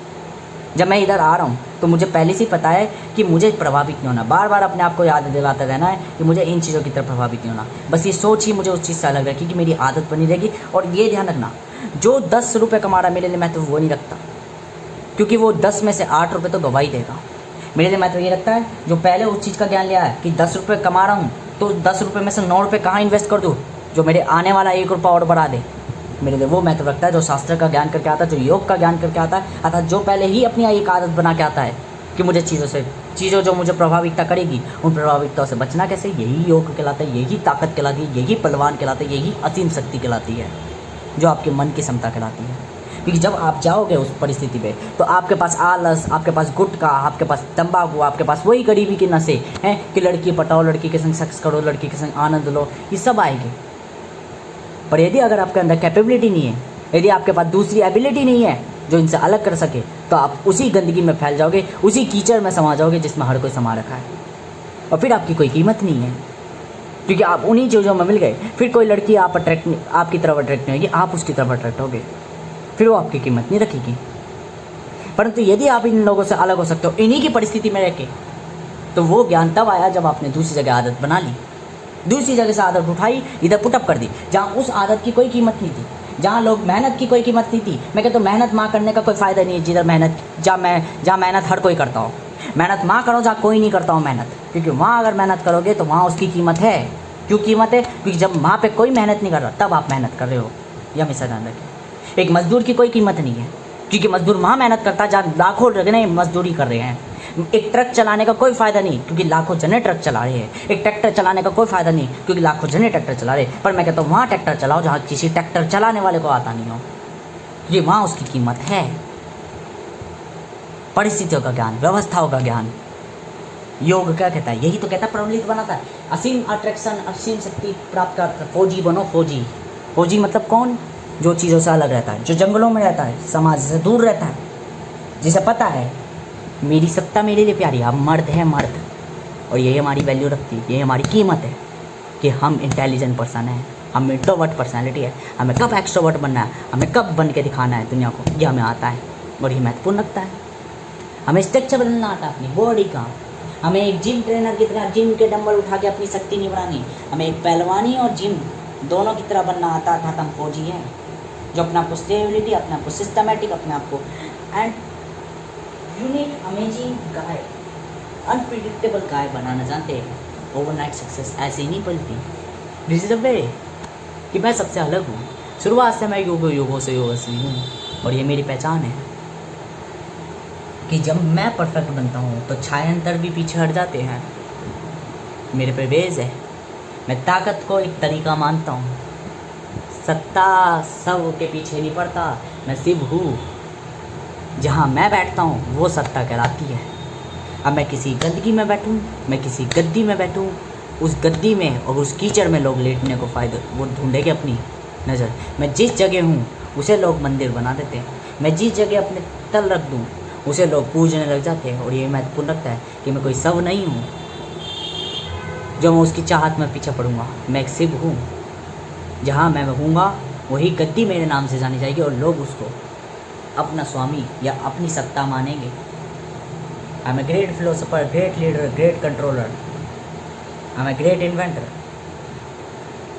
Great mathematician, a great thinker, I am a great polymathematician, great who, a great writer. ठीक है, तो मुझे किसी सत्ता की जरूरत नहीं कि सत्ता के भूखे लोग, मैं सत्ता का भूखा नहीं हूँ, क्योंकि जहाँ मैं बैठता हूँ वहाँ सत्ता का निर्माण अपने आप हो जाता है। मेरे तरीके, मेरे नियम मेरे से बने हैं। अगर मैं करीबी हूँ, मैं आलसी हूँ, कोई दिक्कत नहीं, मैं अपनी परिस्थिति बदलना जानता हूँ। तरीके हैं मेरे पे ताकत को पाने के। कोई भी परिस्थिति हो, कोई भी वो, शास्त्र का मुझे ज्ञान है, क्योंकि शास्त्र मुझसे कहलाता है। और व्यवस्थाओं का ज्ञान मैं अपने आप याद कर लेता हूँ, क्योंकि वो मेरी काबिलियता है, मुझे प्राप्त कराती है। कला और आदतों में यह अंतर होता है, आदतें दूसरी जगह से सीखी जाती है, आदतें अपने अंदर एक योग की प्राप्ति कराती है। तो कला है वो होती है जो किसी परिस्थिति के अंदर रह के हम चीज़ें देख लेते हैं कि अगर ये चीज़ हम नहीं कर पा रहे तो इस चीज़ को कैसे करें, क्या तरीका हम पे, क्या पैटर्न है हम पे, क्या दिख रहा हमें, क्या हमें शास्त्र के नियमों का रूप बदल के हम इधर ज्ञान प्राप्त कर सकते हैं। ये कला है, कला है ज्ञान कहलाती है। हमें किसी शरीर को बनाना है, मेरे पे अगर आज़ादी है इस शरीर को बनाना है, तो मैं सबसे पहले दुआ करूँगा कि हे ऊपर वाले, पहले मुझे तंदुरुस्त कर, पहले मुझे मोटा कर, पहले मेरी ये मसल्स जो है इनको थोड़ा चौड़ा कर। जब वो मेरे को चौड़ा कर देगा तो फिर मैं इसे कहूँगा अपने ऊपर वाले को कि अब इस शरीर को पचा, इस शरीर को पतला कर। जब वो इसे पतला कर देगा तो फिर मैं कहूँगा ए ऊपर वाले, अब मेरी हड्डियों को थोड़ा बड़ा कर, ऊंचाई पे ला, मतलब थोड़ी अपनी मेरी टांगों की हाइट बढ़ा। जब वो मेरी टांगों की हाइट बढ़ा देगा तो मैं ऊपर वाले से कहूँगा अब इसके अंदर थोड़ा मांस ला, फिर से थोड़ी सी मोटापा ला, फिर मोटापा लाएगा, फिर मैं कहूँगा इसे हल्का कर, फिर हल्का करेगा, फिर मैं इसे कहूँगा और बड़ा और बड़ा। ऐसे कर करके मैं विशाल रूप भी धारण कर लूँगा। लिमिट वहाँ लगती है हमें जहाँ हम यूँ सोचते हैं एक एक इंसान अलग अलग है, एक एक इंसान अलग अलग है। हम एवोल्यूशन को क्या देखते हैं कि इंसान बढ़ता हुआ गया है। मैं कहता हूँ इंसान भी तो कभी जानवर था। एवोल्यूशन एक जानवर का देखो, आप एक जानवर का देखो। हम क्या देखते हैं कि हर व्यक्ति अट्रैक्शन यूँ रखता है, हर व्यक्ति एक्सट्रोवर्ट यूँ होता है, हर व्यक्ति ये होता है। इतने कॉम्प्लेक्स सिस्टम को देखने का क्या फ़ायदा, जब नहीं समझ में आ रहा तो छोड़ो इस कॉम्प्लेक्स को, सरलताओं में देखो, सरलताओं में क्या। एवोल्यूशन कहता है कि लोग लड़के लड़की की तरफ आकर्षित हो रहे हैं। ये तब है जब हम मानव के भीतर ही देख रहे हैं। परसेप्शन केवल हमारी लिमिट केवल मानव तक की है। मैं कहता हूँ मानव को भी छोड़ो, जानवरों में देखो कि जानवरों में एक जानवर दूसरे औरत के संग सेक्स करने के लिए बावड़ा रहता है। अगर हमें मिल जाए तो कुछ जानवर ऐसे भी होंगे जो नहीं रहते, उनकी भी देखो। हर एक परिस्थिति को देखो, हर एक स्थिति को देखो। जब हमें ज्ञात होगा, जब हम इतनी स्थितियों का ज्ञात कर लेंगे, ये परिस्थिति कहलाती है, एक एक चक्र का ज्ञात कर लेंगे, तो अनगिनत चक्रों से एक पूरी व्यवस्थाओं का ज्ञान हो जाएगा हमें कि वास्तविक में एवोल्यूशन कहता है। एवोल्यूशन कहता है इंसान जैसे तार्किक बुद्धि लगाते हैं कि सब स्मार्ट है, तो इनके अंदर एक नस्ल देख लो कि ये जानवर से बनते हैं। जानवर अपनी परिस्थिति के अनुसार रंग बदलता है। एक इंसान एक बॉडी बिल्डर है, एक ताकतवर शरीर है। इंसान कहता है कि आप अपनी हड्डी की ऊंचाई नहीं बढ़ा सकते। विज्ञान कहता है कि आप एक बार जिस स्ट्रक्चर के हो चुके हैं, आप उस स्ट्रक्चर को बदल नहीं सकते। मैं कहता हूँ इंसान कहता है कि गोरा कर लो अपने आप को, रंग अपना गोरा कर लो, अपने आप को अट्रैक्टिव बना लो, अपने आप को लुकिंग पर्सनैलिटी बना लो। मैं यूँ कहता हूँ ये तुम इंसान सोच रहे हो कि इंसान अपने आप को गोरा कर रहा है, मेकअप पोत रहा है, ये सब कुछ कर रहा है। मैं कहता हूँ एक जानवर का कलर, एक जानवर की जो वो है वो उसकी जलवायु पे तय होती है ना।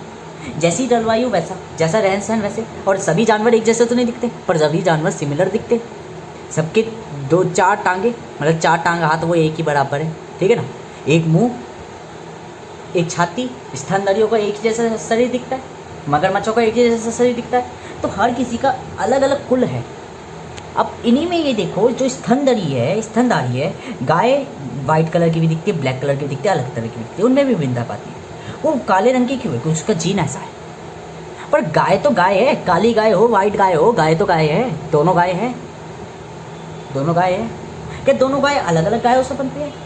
तो हम कहेंगे नहीं, एक गाय काली गाय इसलिए क्योंकि वो एक जगह की, एक गाय वाइट गाय इसलिए वो एक जगह की। अगर हम प्रारंभिक देखें तो कहीं ना कहीं समय के संग कहीं ना कहीं डीएनए में चेंजिंग आई, जिसके कारण रंग बदल गया, समय के संग कुछ ना कुछ एरर आया, जिसके कारण एक काली गाय के ही दो बच्चे हुए, एक गोरी हो गई। ना तो उसका बाप गोरा था, ना उसकी माँ गोरी थी, ना उसका दादा गोरा था, ना परदादी गोरी थी, ना नाना गोरी थी, ना नानी गोरी थी, कोई भी गोरा नहीं था। वो गोरा बन गया क्योंकि उसके अंदर एक मिस रह गई। फिर उसके अंदर उसकी पीढ़ी दर पीढ़ी जो आने वाली गाय थी, जब उसने काले और मतलब उस गोरी गाय ने जब काले सांड से शादी करी है, तो काले सांड के जो रिसेसिव थे वो रिसेसिव हो गए और डोमिनेंट उसके हो गए, जिसके कारण उसके 3 बच्चे, एक गोरा सांड पैदा हुआ, एक ब्राउन सांड पैदा हुआ और एक गोरी गाय पैदा हो गई, और बाकी 2 बच्चे काले काले पैदा हो गए।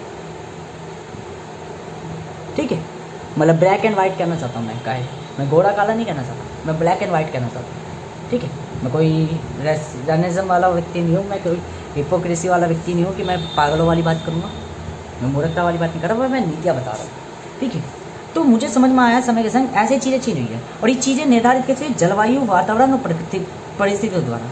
मैं कहता हूँ या तो परिस्थिति बदल लो या खुद को बदल लो, मतलब खुद को बदला जा सकता है ना। मैं कहता हूँ अगर तुम योग प्राप्ति कर लो तो योग में इतनी ताकत है, वो तुम्हारे शरीर की हड्डियों तक को वापस कह देगा, चक्रित कर देगा कि हाइट बढ़ाओ, ऊंचाई बढ़ाओ, सांड की तरह बन जाओ, अपने आप को रूप धारण कर लो। ये मसल्स जो है वो अपने एक प्रक्रिया रखेगा, 3 प्रक्रिया रखेगा। वो पहले कहेगा इस शरीर को तंदुरुस्त बनाओ, मोटा कर दो, फिर कहेगा इस शरीर को हल्का कर दो।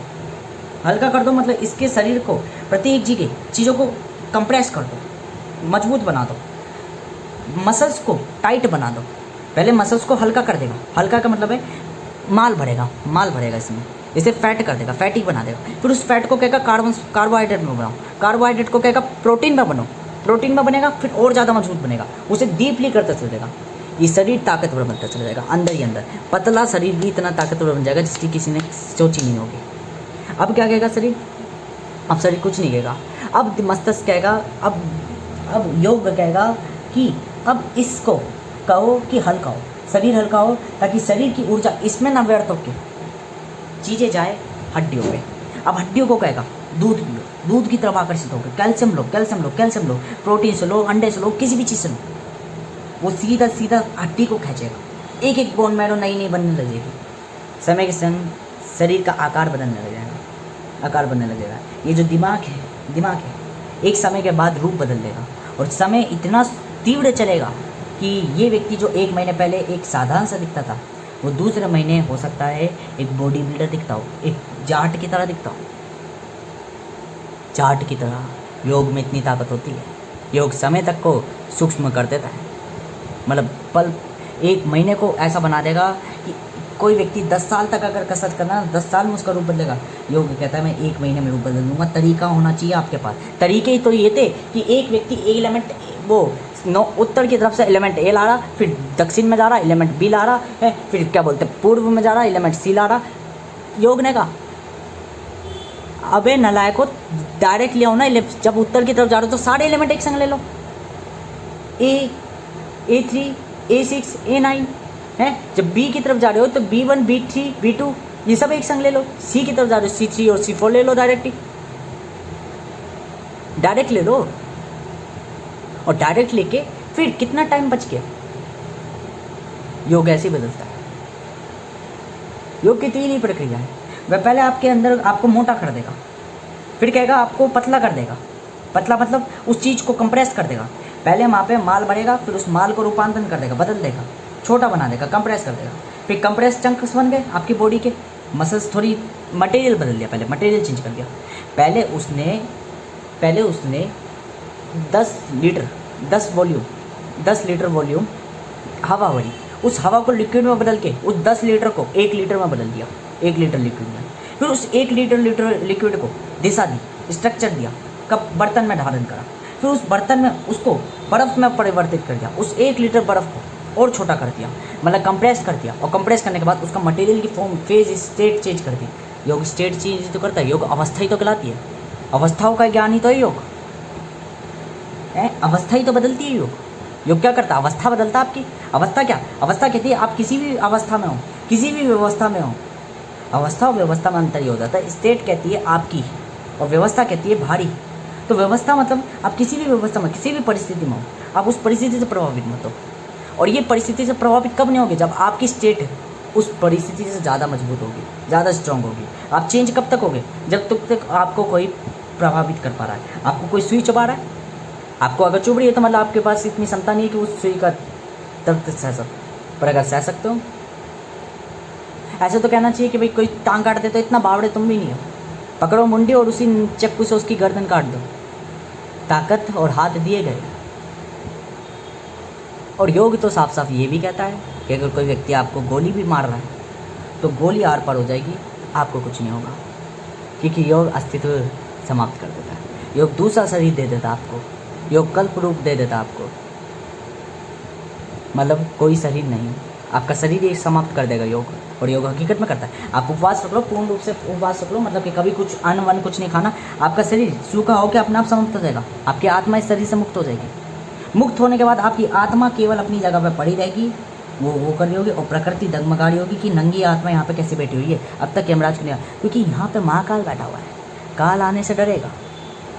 काल का ही रूप तो है यमराज। यमराज आने से पल पल डरेगा, मृत्यु आने से पल पल डरेगी। कहेगी अगर मैं इसके पास गई तो मैं इसी में समा जाऊंगी। वास्तविक व्यक्ति बैठा हुआ है। आत्मा तक को यमदूत उठा सकते हैं, पर जहाँ महाकाल हो, जहाँ शिव बैठे हो, वहाँ अगर यमराज आ गया तो हमेशा ध्यान रखना, यमराज कोई और नहीं, रावण हो, यमराज हो, ये काल हो या कोई भी हो। काल मतलब प्रकृति का कोई भी तत्व हो, एक कण भी क्यों ना हो, अगर शिव के सामने आ गए वो शिव में ही समा जाएगी। क्योंकि शिव की एक पहचान सुनने भी है, वो केवल यूँ करेंगे सारा एक मासूम से बच्चे की तरह केवल ऊपर देखेगी आंखें खोल के, और अगर सामने यमराज हुआ तो वो उन्हीं आंखों में समा जाएगा। और जब कुछ समा जाएगा तो कुछ है ही नहीं। यमराज अपना अस्तित्व नाश नहीं करना चाहेगा, इसलिए मौत भी नहीं आएगी। प्रकृति बार बार कहेगी, कोई जाके इस आत्मा को उठाता क्यों नहीं, पर प्रकृति भी डरेगी।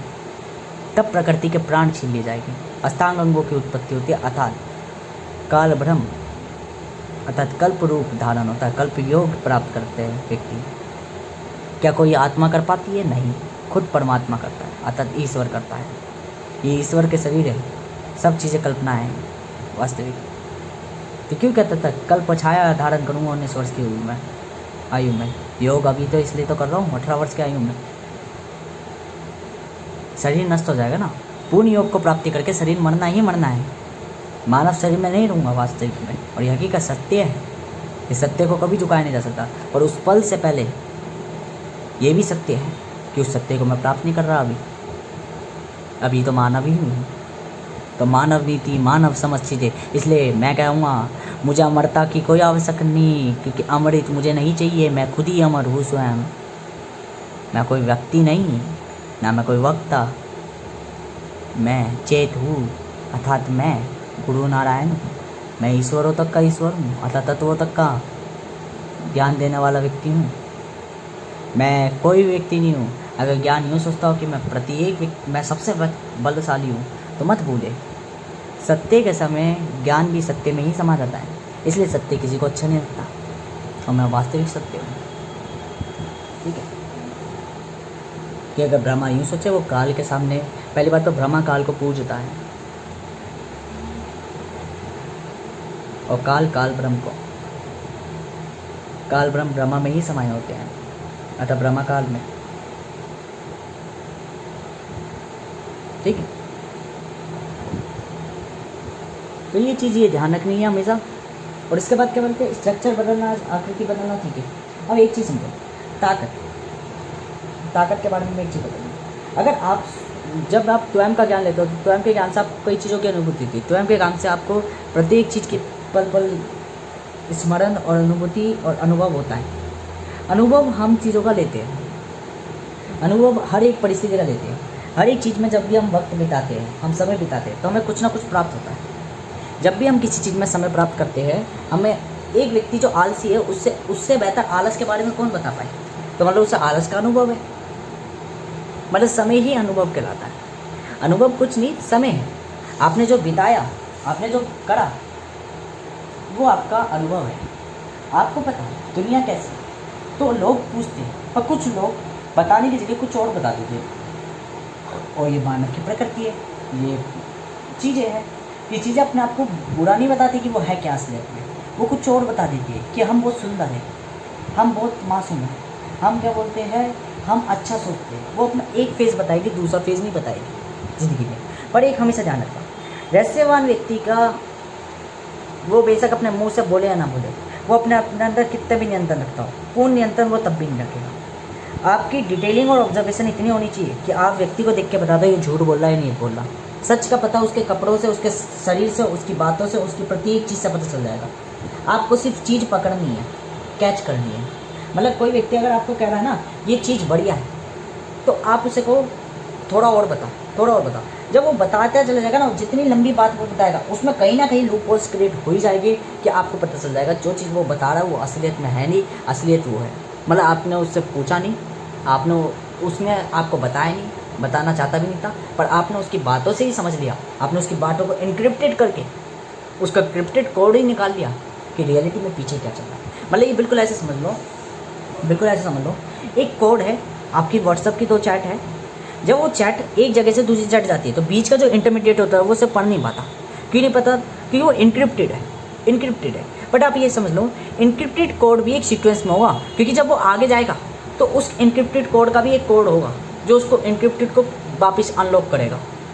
अगर वो अनलॉक कोड आपको पता चल गया तो कोई भी इनक्रिप्टेड कोड खोला जा सकता है। और अगर कोई व्यक्ति यूँ कहे कि मैं इनक्रिप्टेड कोड के लिए कोई कोड जनरेट करता ही नहीं, तो समझ लो वो इनक्रिप्टेड कोड अनसीक्वेंशियल है, वो कभी अनलॉक होगा ही नहीं, मतलब वो डिस्ट्रॉय है, वो कोई नहीं खोल सकता। क्योंकि जिसका कोई पासवर्ड नहीं है वो लॉक कभी किसी काम का नहीं है। जिसकी ताली नहीं है कभी भी ताली बन नहीं सकती, वो ताला किसी का भी काम का नहीं है। क्योंकि ऐसे ताले का क्या फ़ायदा जिसका कभी इस्तेमाल ही ना कर सको, वो तो नष्ट हो चुका, वो तो उसी के संग नष्ट हो चुका जो उसका रचयिता था। पर रचयिता कहीं ना कहीं उसका इस्तेमाल करेगा, तो कोड तो उसके पास तब भी है, ताले की जानकारी तो उसके पास तब भी है। ताला हो या ना हो, वो किसी कमरे में ताला मार दे और ताले के अंदर एक पेपर लिखा हो, उस पेपर में जो जो चीज़ें लिखी हो, उस पेपर को दुखाने के लिए उसने उस कमरे में ताला मार दिया और वो ताला उस कमरे में। अब वो ना तो कमरा कभी खुल सकता, ना वो ताला कभी खुल सकता, ना वो कमरा कभी डिस्ट्रॉय हो सकता, ना कुछ हो सकता। आइसोलेटेड है बिल्कुल चैम्बर में, ना पता है कुछ उसके बारे में, जगह वगह कुछ नहीं पता, ना उसका नक्शा पता, कुछ नहीं पता, तो वो तो समाप्त हो गया। उसको तो छोड़ ही दो, क्योंकि उसका कोई पासवर्ड नहीं है, उसका कोई नहीं है, ना उसकी ताली है कोई। पर जिसके दिमाग में है उसके दिमाग से तुम निकाल सकते हो। तो कोड तो अब भी है तुम पे, तरीका तो तुम पे अब भी है। पर अगर वो व्यक्ति भी मर जाए तो समझो उसका रहस्य उसी के संग समाप्त हो गया, वो किसी काम का नहीं ज़िंदगी में, किसी भी काम का नहीं। क्योंकि जब वो जो होना है वो होगा, वो ठहर नहीं सकता, और जो ठहरेगा नहीं उसके लिए फिर क्या गिनना, क्या जानना। क्योंकि जहाँ तरीके बिल्कुल समाप्त हो जाए, मैं समझ जाओ वो चीज़ पूर्ण नियंत्रण से बाहर हो चुकी है। जो नियंत्रण से बाहर हो जाए वहाँ कुछ नहीं कर सकता, वो फिर आपको नुकसान भी नहीं पहुँचा सकती। किसी व्यक्ति ने एटम बम लगाया, एटम बम की स्टार्टिंग कर दी, अब आप समझ जाओ। या आपको पता है एटम बम ऐसा तो नहीं है कि वो धरती के अंदर ही पड़ जाएगा, आपको के पास तरीके होंगे। आप एटम बम तक पहुँचते को उसको रिफ्यूज कर ही सकते हो, उसको समाप्त कर ही सकते हो। अगर कोई व्यक्ति उसे बिल्कुल कमरे में बंद कर गया, वो कर गया, और वो कभी कमरा खुल भी नहीं सकता, वो नहीं कर सकता या कुछ नहीं है, तो तरीका आपका हमेशा होगा। और अगर कोई तरीका नहीं है, आप समझो जब तरीका नहीं है, ऊपर वाला खुद कह रहा है कि कोई तरीका नहीं है, तो समझो वो एटम बम बस एक कल्पना में था, वो असलियत में नहीं है, वो मात्र एक कल्पना में था। किसी ने बता दिया एटम बम है, यहाँ पे एटम बम फूट रहा है, पर रियलिटी में कोई एटम बम था ही नहीं, वो मात्र किसी की कल्पना में था। वो व्यक्ति भी मर चुका जिसकी कल्पना थी, मतलब कल्पना भी समाप्त, वो व्यक्ति भी समाप्त। एटम बम रियलिटी में नहीं, क्योंकि एटम बम को आप कहीं भी रख लो, किसी धरती में रख लो, वो आकर धरती में ही फटना है, तो आप धरती में खोज सकते हो, तो तरीका अब भी है। पर अगर कोई व्यक्ति कहता तरीका नहीं है, तो समझो वो एटम बम ही नहीं है, इल्यूजन है, चूतिया बनाया जा रहा है, और ये हकीकत है। क्योंकि मेरे दिमाग में भी यही पूछ रहा था, यही घूम रहा था मेरे दिमाग में कि अगर किसी व्यक्ति ने एटम बम की या बंद करने वाला बटन अगर दुबका के रख दिया, फिर क्या वो है, और उसकी ताली वाली और ताले का कुछ नहीं पता, तो क्या तरीका नहीं? तरीका है, बस तरीका आप खोज नहीं पा रहे। क्योंकि अगर आपको कमरा पता चल गया, कमरे का गेट तोड़ो, सीधा जाके बटन दबा दो, समय है आप पे। और अगर कोई ऊपर वाला आकर ही कह रहा है, अब भविष्यवाणी हो रही है कि कोई तरीका नहीं है, तो समझ जाओ वो कोई है ही नहीं, वो कुछ नहीं था, मतलब ये सब एक इल्यूजन था, ये सब बताई हुई मुंह बोली बातें थी। इसलिए कोई व्यक्ति कितना भी इंक्रिप्टेड कोड रखे, उसकी हाव भाव, उसकी हालचाल, उसकी प्रत्येक चीज़ से पता चल जाएगा। कोई व्यक्ति अगर स्पाई भी है, तो अगर आपको स्पाई की जानकारी है, नॉलेज है, कला होनी जरूरी है, अनजान व्यक्ति नहीं कर पाएगा। जिसको ज्ञान है वो पहचान जाएगा व्यक्ति स्पाई है, क्योंकि कुछ ना कुछ तो अलग कर रहा होगा, कुछ ना कुछ तो कर रहा होगा, एक ना एक पल तो अपनी आइडेंटिटी शो कर रहा होगा। हर व्यक्ति अपनी आइडेंटिटी पल पल शो करता है, पल पल का मतलब है एक एक क्षण, उसको मेजरमेंट करा जा सकता है।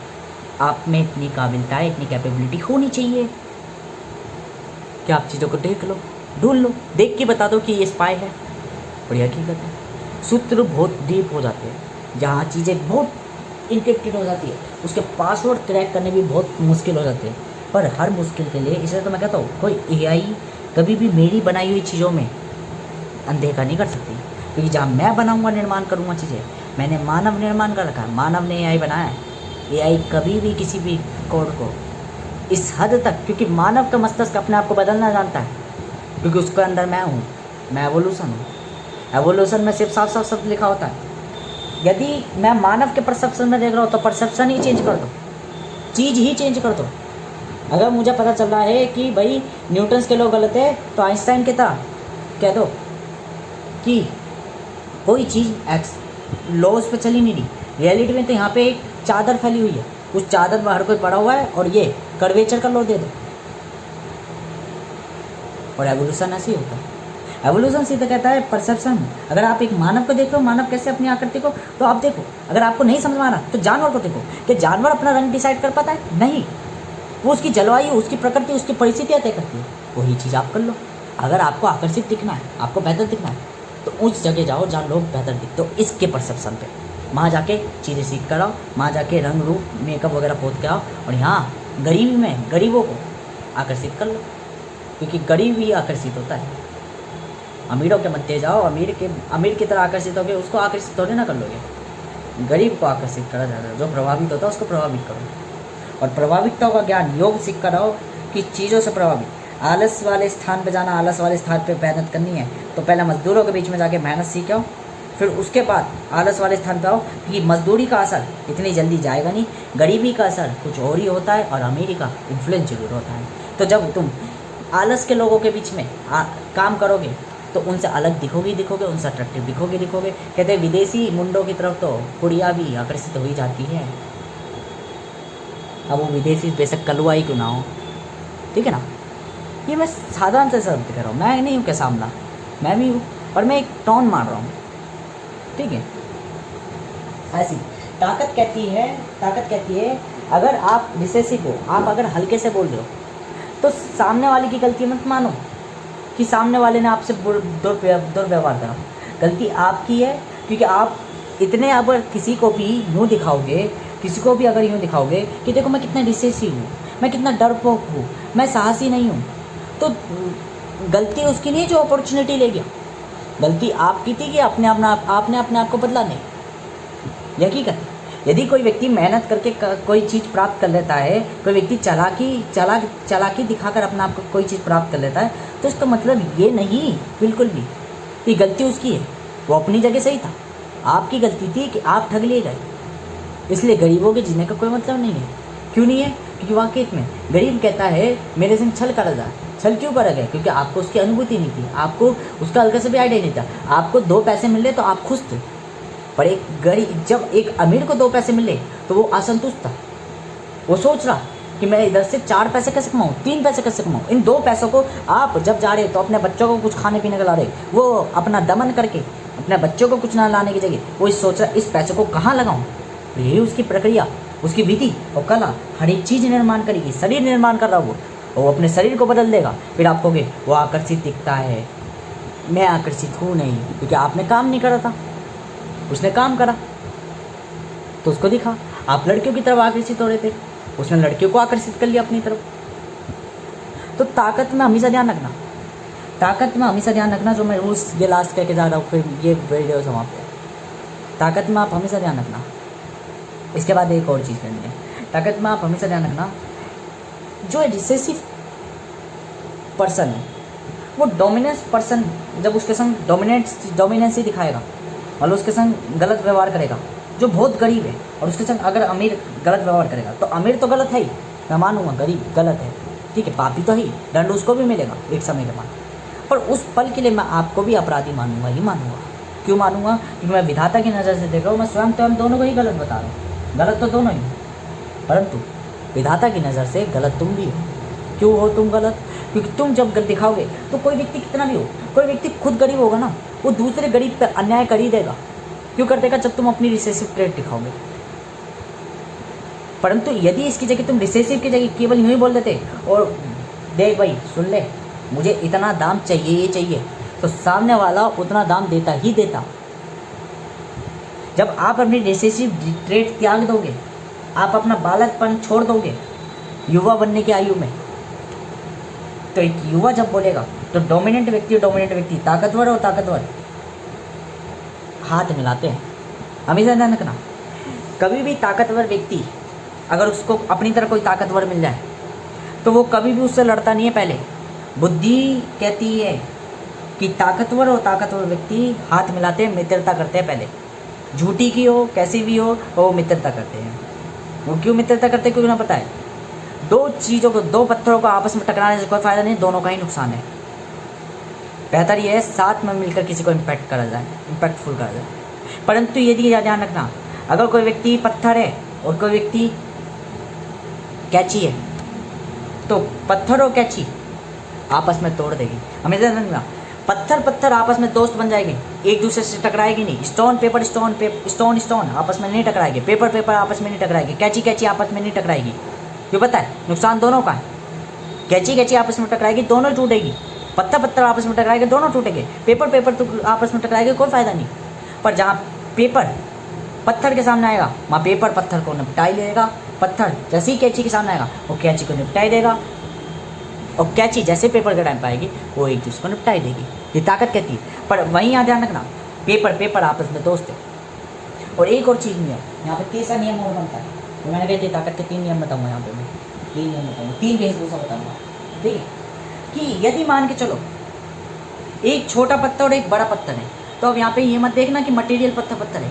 यहाँ पे अब ये देखना कि कौन बड़ा है कौन छोटा है। अगर कोई छोटा होगा और पहले तो वो उसके संग दोस्ती करेगा। वो क्यों दोस्ती करेगा? ये बड़ा पत्थर है, इससे कुछ मिलने को मिलेगा, इससे ज़्यादा इम्पैक्ट डाल सकते हैं। तो एक ताकतवर भी व्यक्ति के पीछे छोटे छोटे ताकतवर लक्कड़ पे बग्गों की तरह लग जाते हैं, और समय आने पे झुंड बनाकर इसी बड़े ताकत पत्थर को अपने अंदर समा लेते हैं। ये मान के लो, छोटे छोटे पेपर बड़े बड़े पेपर के पीछे चलते हैं, बड़े पेपर को लीडर बनाते हैं। इसी नाम का लीडर है, नेता है ये नाम का। पीछे से ये छोटे छोटी मैनिपुलेट करके बैठे पड़े, और जैसे ही समय मिलेगा इस बड़े पत्ते को, मतलब बड़े कागज़ को अपने अंदर मिला लेंगे ये छोटे छोटे पेपर, मतलब उसको तोड़ देंगे, छोटा छोटा कर देंगे, या उसके दुश्मन कैंची से मिलकर उसको निपटा देंगे और फिर खुद राज कर लेंगे। तो इसलिए मैं चालाक व्यक्ति हूँ। यदि कोई व्यक्ति बलवान है तो मैं उसके पीछे पहले लक्कड़ बक्कों के पीछे तरह लग जाऊँगा। लक्कड़ बक्के कैसे? उन पे ऐसी पन पे, ठीक है। और फिर बाद में उसी को समाप्त कर दूंगा छल से, और फिर उसकी जगह गद्दी ले लूँगा। पर कभी भी अपने आप को सामने मुखौटे पे नहीं रखूँगा कि मैं बोस हूँ, मैं वो हूँ। क्योंकि मेरी हमेशा से ये है, ताकत को जितना दुबका के रखो उतनी ज़्यादा ताकतवर है। अगर ताकत तो सबको दिखाओगे, हमेशा ध्यान रखना। एक राजा चिल्लाता है मैं राजा हूँ, मैं राजा हूँ, मैं राजा हूँ, सबसे पहले मुंडी उसी की कटती है। मेरे फादर बोल रहे थे, मेरे फादर की आदत क्या थी कि समय के संग मेरे दादा ने अरबों की संपत्ति रखते थे। मेरे दादा तो क्यों गुंडे थे, ठीक है। वो बिल्कुल ऐसे समझ लो शक्ति फिल्म का जो आता वो जो थे नाना पाटेकर, मेरे दादा ऐसे ही थे। परंतु एज इट इज़ कपड़े वपड़े पहनना भी, इसी तरीके से बातचीत करना भी ऐसे ही थे, गाँव के देहाती इंसान। परंतु मेरे फादर वगैरह बिल्कुल ही नहीं की तरह, उनके लड़के की तरह सीधे साधे, खून खराबा क्यों करना, वो करना ये करना। और क्या हुआ, मेरे दादा गुजर गए तो उनको गोली से मार दिया। मेरे पापा वगैरह ने प्रॉपर्टी वगैरह बेच के आदत बना ली। अब वो मुझसे कह रहे मैं मालिक हूँ इस घर का, मैं चाहूँ तो मैं निकाल सकता हूँ। मैंने कहा एक चीज़ ध्यान रखना, जो व्यक्ति राजा बनता है, जो समाज में सबसे पहले अपनी उंगली करता है, गर्दन भी उसी की सबसे पहले कटती है। अगर तुम ये ध्यान रखो। और मैं उस टाइम पर पॉलिटिशियन पढ़ रहा था, पॉलिटिकी पढ़ रहा था। मैंने कहा बेशक तुम प्रधानमंत्री हो, बेशक तुम प्रधानमंत्री हो, पर संसद में हूँ, निर्णय मैं दूंगा कब क्या करना है। बेशक तुम बेशक तुम संसद हो या न्याय वो क्या बोलते हैं एग्जीक्यूटर क्यों ना हो, संसद का हर एक व्यक्ति क्यों ना हो, विधायक क्यों ना हो, मैं न्यायपालिका हूँ, निर्णय मैं सुनाऊंगा कब क्या करना है। मूल ढांचा मैं तय करूँगा। बेशक सारे निर्णय तुम ले सकते हो, संविधान को बदल तुम सकते हो, पर मूल ढांचा मैं बताऊंगा, निर्माणित मैं करूंगा कि क्या मूल ढांचे में आता है, अर्थात मैं न्यायपालिका हूँ। ये हमेशा ध्यान रखना। और एक राजा समाज में और अपनी प्रजा में जो सबसे ज़्यादा उछल रहा होता है, ये ध्यान रखना, जब वो हारता है ना तो सबसे पहले राजा की ही मुंडी कटती है। तो मेरे फादर के अंदर एक खौफ जाग गया, वो डर गए। बातें बोलनी जरूरी नहीं है, मैं मीठी आवाज़ में बोलूँगा आपको, पर जब मैं जो बातें बोलूँगा ना वो आपको डर अपने आप जगा देगी कि एक छोटा सा बालक सिर्फ इतना सा कह रहा है। छोटा मतलब कि 2 साल पहले 3 साल पहले एक 15 साल का बालक इतना कह रहा है कि राजा जो अपने आप को घमंडी समझता है, हमेशा ध्यान रखना, हारने के बाद प्रजा में सबसे पहले उसी व्यक्ति का गला कटता है जो राजा होता है, जो अपने आप को भोंक रहा होता है सबसे ज़्यादा। और दूसरी चीज़, बेशक तुम संसद हो, तुम इस जगह के स्वामी हो, पर ध्यान रखना गद्दी छीनने के बाद, सत्ता छीनने के बाद उस स्वामी की ही सबसे पहले गर्दन कटती है जो उस गद्दी पे बैठता है, सत्ता पे बैठता है। 2 मिनट में जवान बंद, ठीक है। मैं कभी अपने आप को आगे नहीं दिखाऊंगा। क्यों? मेरा शरीर दुबला पतला है, आगे दिखा के कोई फ़ायदा नहीं है। आगे हमेशा मुखौटे रखे जाएगी, असली व्यक्ति हमेशा पीछे होता है। और यही होता है कि ताकत कभी भी तरीके कहलाते हैं, ताकत ना कि बल कहलाता है। अगर बल कहलाता तो हर चीज़ बल से प्राप्त हो जाती है, और चीज़ें बल से प्राप्त नहीं होती, बल प्राप्त करा जाता है, आकर्षता प्राप्त करी जाती है। आकर्षित दिखना ही महत्व नहीं रखता। ये गरीबों की पहचान है, मैं गरीब नहीं हूँ, ठीक है। तो ताकत तरीके हैं। क्या तरीका है आपका? छोटे छोटे पेपर आपस में मिल गए बड़े पेपर के संग, बड़ा पेपर उन्हें निपटा सकता था। क्यों मिले?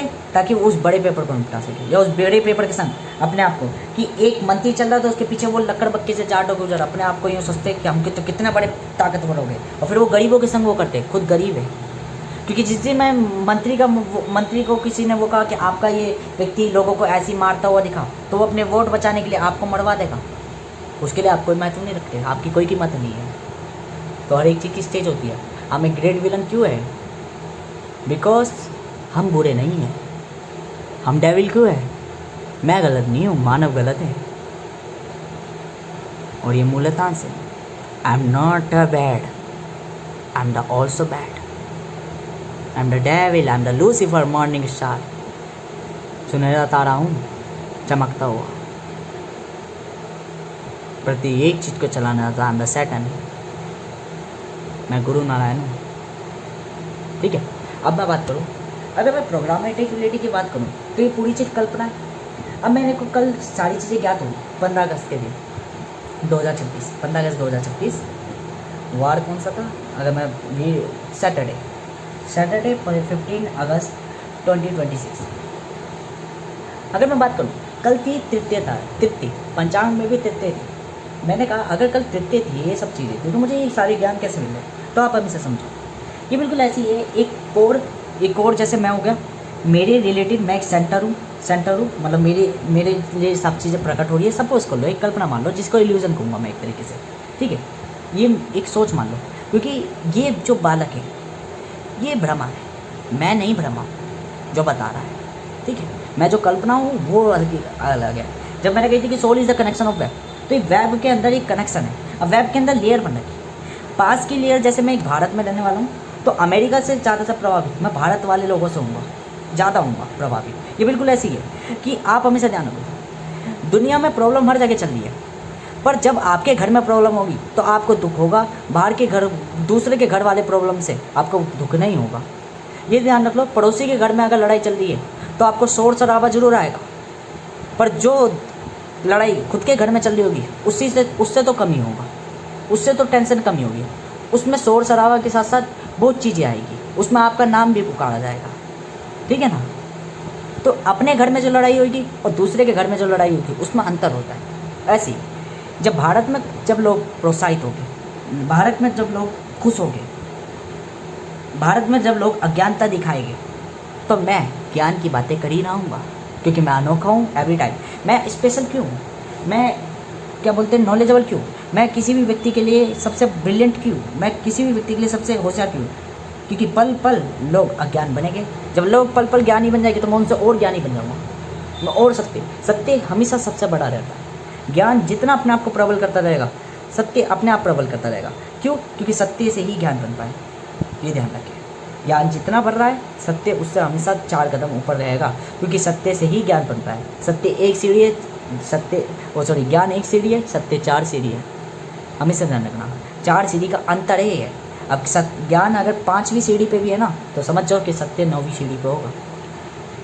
ऐसी गॉड वेब में आप समझ लो, जब लोग खुश हो गए, लोग सब कुछ हो गए, मन वो हो गए, इसलिए तो कहा डेविल क्यों सबको वो करता है, डेविल क्यों सबको ये सब चीज़ें कराता है, क्योंकि जब उनको खुशी मिल रही होती है तो उसको अंदर से सुख मिलता होता है। जब वो किसी फीमेल के ऑर्गेनिज्म में है, उसके संग सेक्स की अनुभूति कर रहा होता है, तो उसको खुद को मज़ा नहीं आ रहा होता, उसको कोई फ़ायदा नहीं, क्योंकि उसको पता शरीर के अंदर कुछ नहीं है, माल मसाला है, कला विधि का सब कुछ बना हुआ है, कोई खास नहीं है। आँख खोलूँगा, आँख निकालूंगा तो गोलाई है, और फिर उसके अंदर चिपचिपा पदार्थ है, कोई फ़ायदा नहीं है। इन आँखों को देख के कोई लाभ नहीं है। परंतु जब इसके अंदर जो हार्मोन्स फ्लो हो रहे हैं, उस हार्मोन्स को मैं महसूस कर सकता हूँ, उसको मैं फील कर सकता हूँ। दिस इज अ वैज्ञानिक दृष्टि, इट्स अ साइंटिफिक वो एक्सपेरिमेंट। हम एक साइको है, यही हमारी पहचान है, ठीक है। कि एक औरत के संग पहले सेक्स करूँ, उसके अंदर उसे पहले प्रेमिका बनाओ, प्रेमिका फिर अपने बच्चे की माँ बनाओ, और उसी बच्चे समेत उसको काट के उसका बैग बना दो और अंदर अपने बच्चे को निकाल लो पनपते हुए को। क्या खुशी है, ठीक है। तो ये महत्वपूर्ण लगता है। अब 15 अगस्त कोई बढ़िया चीज़ नहीं था, पर आप हमेशा समझ लो ये वही वाली बात है कि मैट्रिक्स 1999 में बनी, पर मैं तो 2008 में पैदा हुआ और फिर मैं तो 17 साल का तो अब हूँ मैं, क्या बोलते 2025-26 में। मैट्रिक्स की चीज़ें जो मैंने खुद ने बनाई 15-16 साल की उम्र में, जब मैंने मैट्रिक्स देखी भी नहीं थी, पर मैट्रिक्स तो 1999 में बनी थी। क्या कभी ऐसा तो नहीं कि जब मैं रन होना चालू हुआ मुझे केवल लग रहा है कि बाकी प्रोग्राम मुझसे पहले रन थे, पर रियलिटी में तो वो तभी रन हुए हैं, बस वो दिखा रहे अपने आप की तारीखें और मैं मान रहा हूँ उस तारीखों को। और यही ज्ञान है कि ज्ञान को जब आप खोलोगे तो आपको पता चलेगा ज्ञान कुछ नहीं है, ज्ञान मैं ही हूँ। कि जो मैं देख रहा हूँ वही ज्ञान है, जो मैं जान रहा हूँ वही ज्ञान है, क्योंकि जो मैं जानूंगा नहीं, जो मैं देखूंगा नहीं, उसके अलावा कुछ है ही नहीं, सब काला अंधेरा है। क्योंकि ना मैं सोच सकता, अगर कोई मुझे बताता है कि तुम्हारे पैदा होने से पहले तुम्हारे दादा ऐसे दिखते थे, तो वास्तविक में मेरे दादा दिखते थे या नहीं दिखते थे वो मैं एक कल्पना ही करूँगा, क्योंकि हकीकत में मैंने कभी अपने दादा अपनी आंखों से देखे नहीं है। क्यों? वो मेरे पैदा होने से पहले मर गए। देखो मैं ये तो कहानी बता रहा हूँ, मेरे दादा तो मेरी पैदा होने के बाद मरे, मैं अपने परदादा की कहना चाह रहा हूँ एज सपोज, ठीक है ना। तो मैं क्या कहूँगा, तो लोग वहाँ पे मानने के कुछ मान्यता है बहुत मजबूत हो जाएगी कि हाँ मेरे परदादा एग्जिस्ट करते थे, उनकी तस्वीर भी थी, पर वाकई तो एग्जिस्ट करते थे। क्योंकि दर्पण में भी अगर आप अपना चेहरा देखो तो दर्पण बिल्कुल एज इट इज़ दिखा दे जैसे आप औरों को दिखते हो, और प्रत्येक व्यक्ति को एक जैसे दिखते हो। ये कहना मुश्किल है। क्या ये भी हो सकता है कि जो चीज़ हम रिकॉर्ड कर रहे हैं वो आवाज़ें हमको जो सुनाई देती हो, ज़रूरी नहीं वो हर किसी को बिल्कुल एज इट इज़ सुनाई दे रही हो जैसी हो। ये बिल्कुल ऐसी है जैसे कि जब हम अपने आप से बात करते हैं तो हमें अपनी आवाज़ अलग तरीके से सुनाई जाती है, पर जब हम अपनी बातें रिकॉर्ड करके जब खुद सुनते हैं तो हम कहते हैं यार इसकी आवाज़ तो किसी और की तरह है, मेरी आवाज़ तो किसी और की तरह है। मैं तो ऐसा ऑब्जर्व करना नहीं देता कि मेरी आँखें, क्योंकि ओवरलैप्सिंग होती है और हर पल में सूक्ष्म न सूक्ष्म प्रभाविकता होती है जो हमें दिखती नहीं है और जिनको हमें मानना पड़ता है कि ये है ही नहीं एग्जिस्ट में, तो मतलब कुछ भी एग्जिस्ट नहीं करता। I am the great philosopher. Philosophy ऐसी जो व्यक्ति का दिमाग क्या पल पल खा जाए।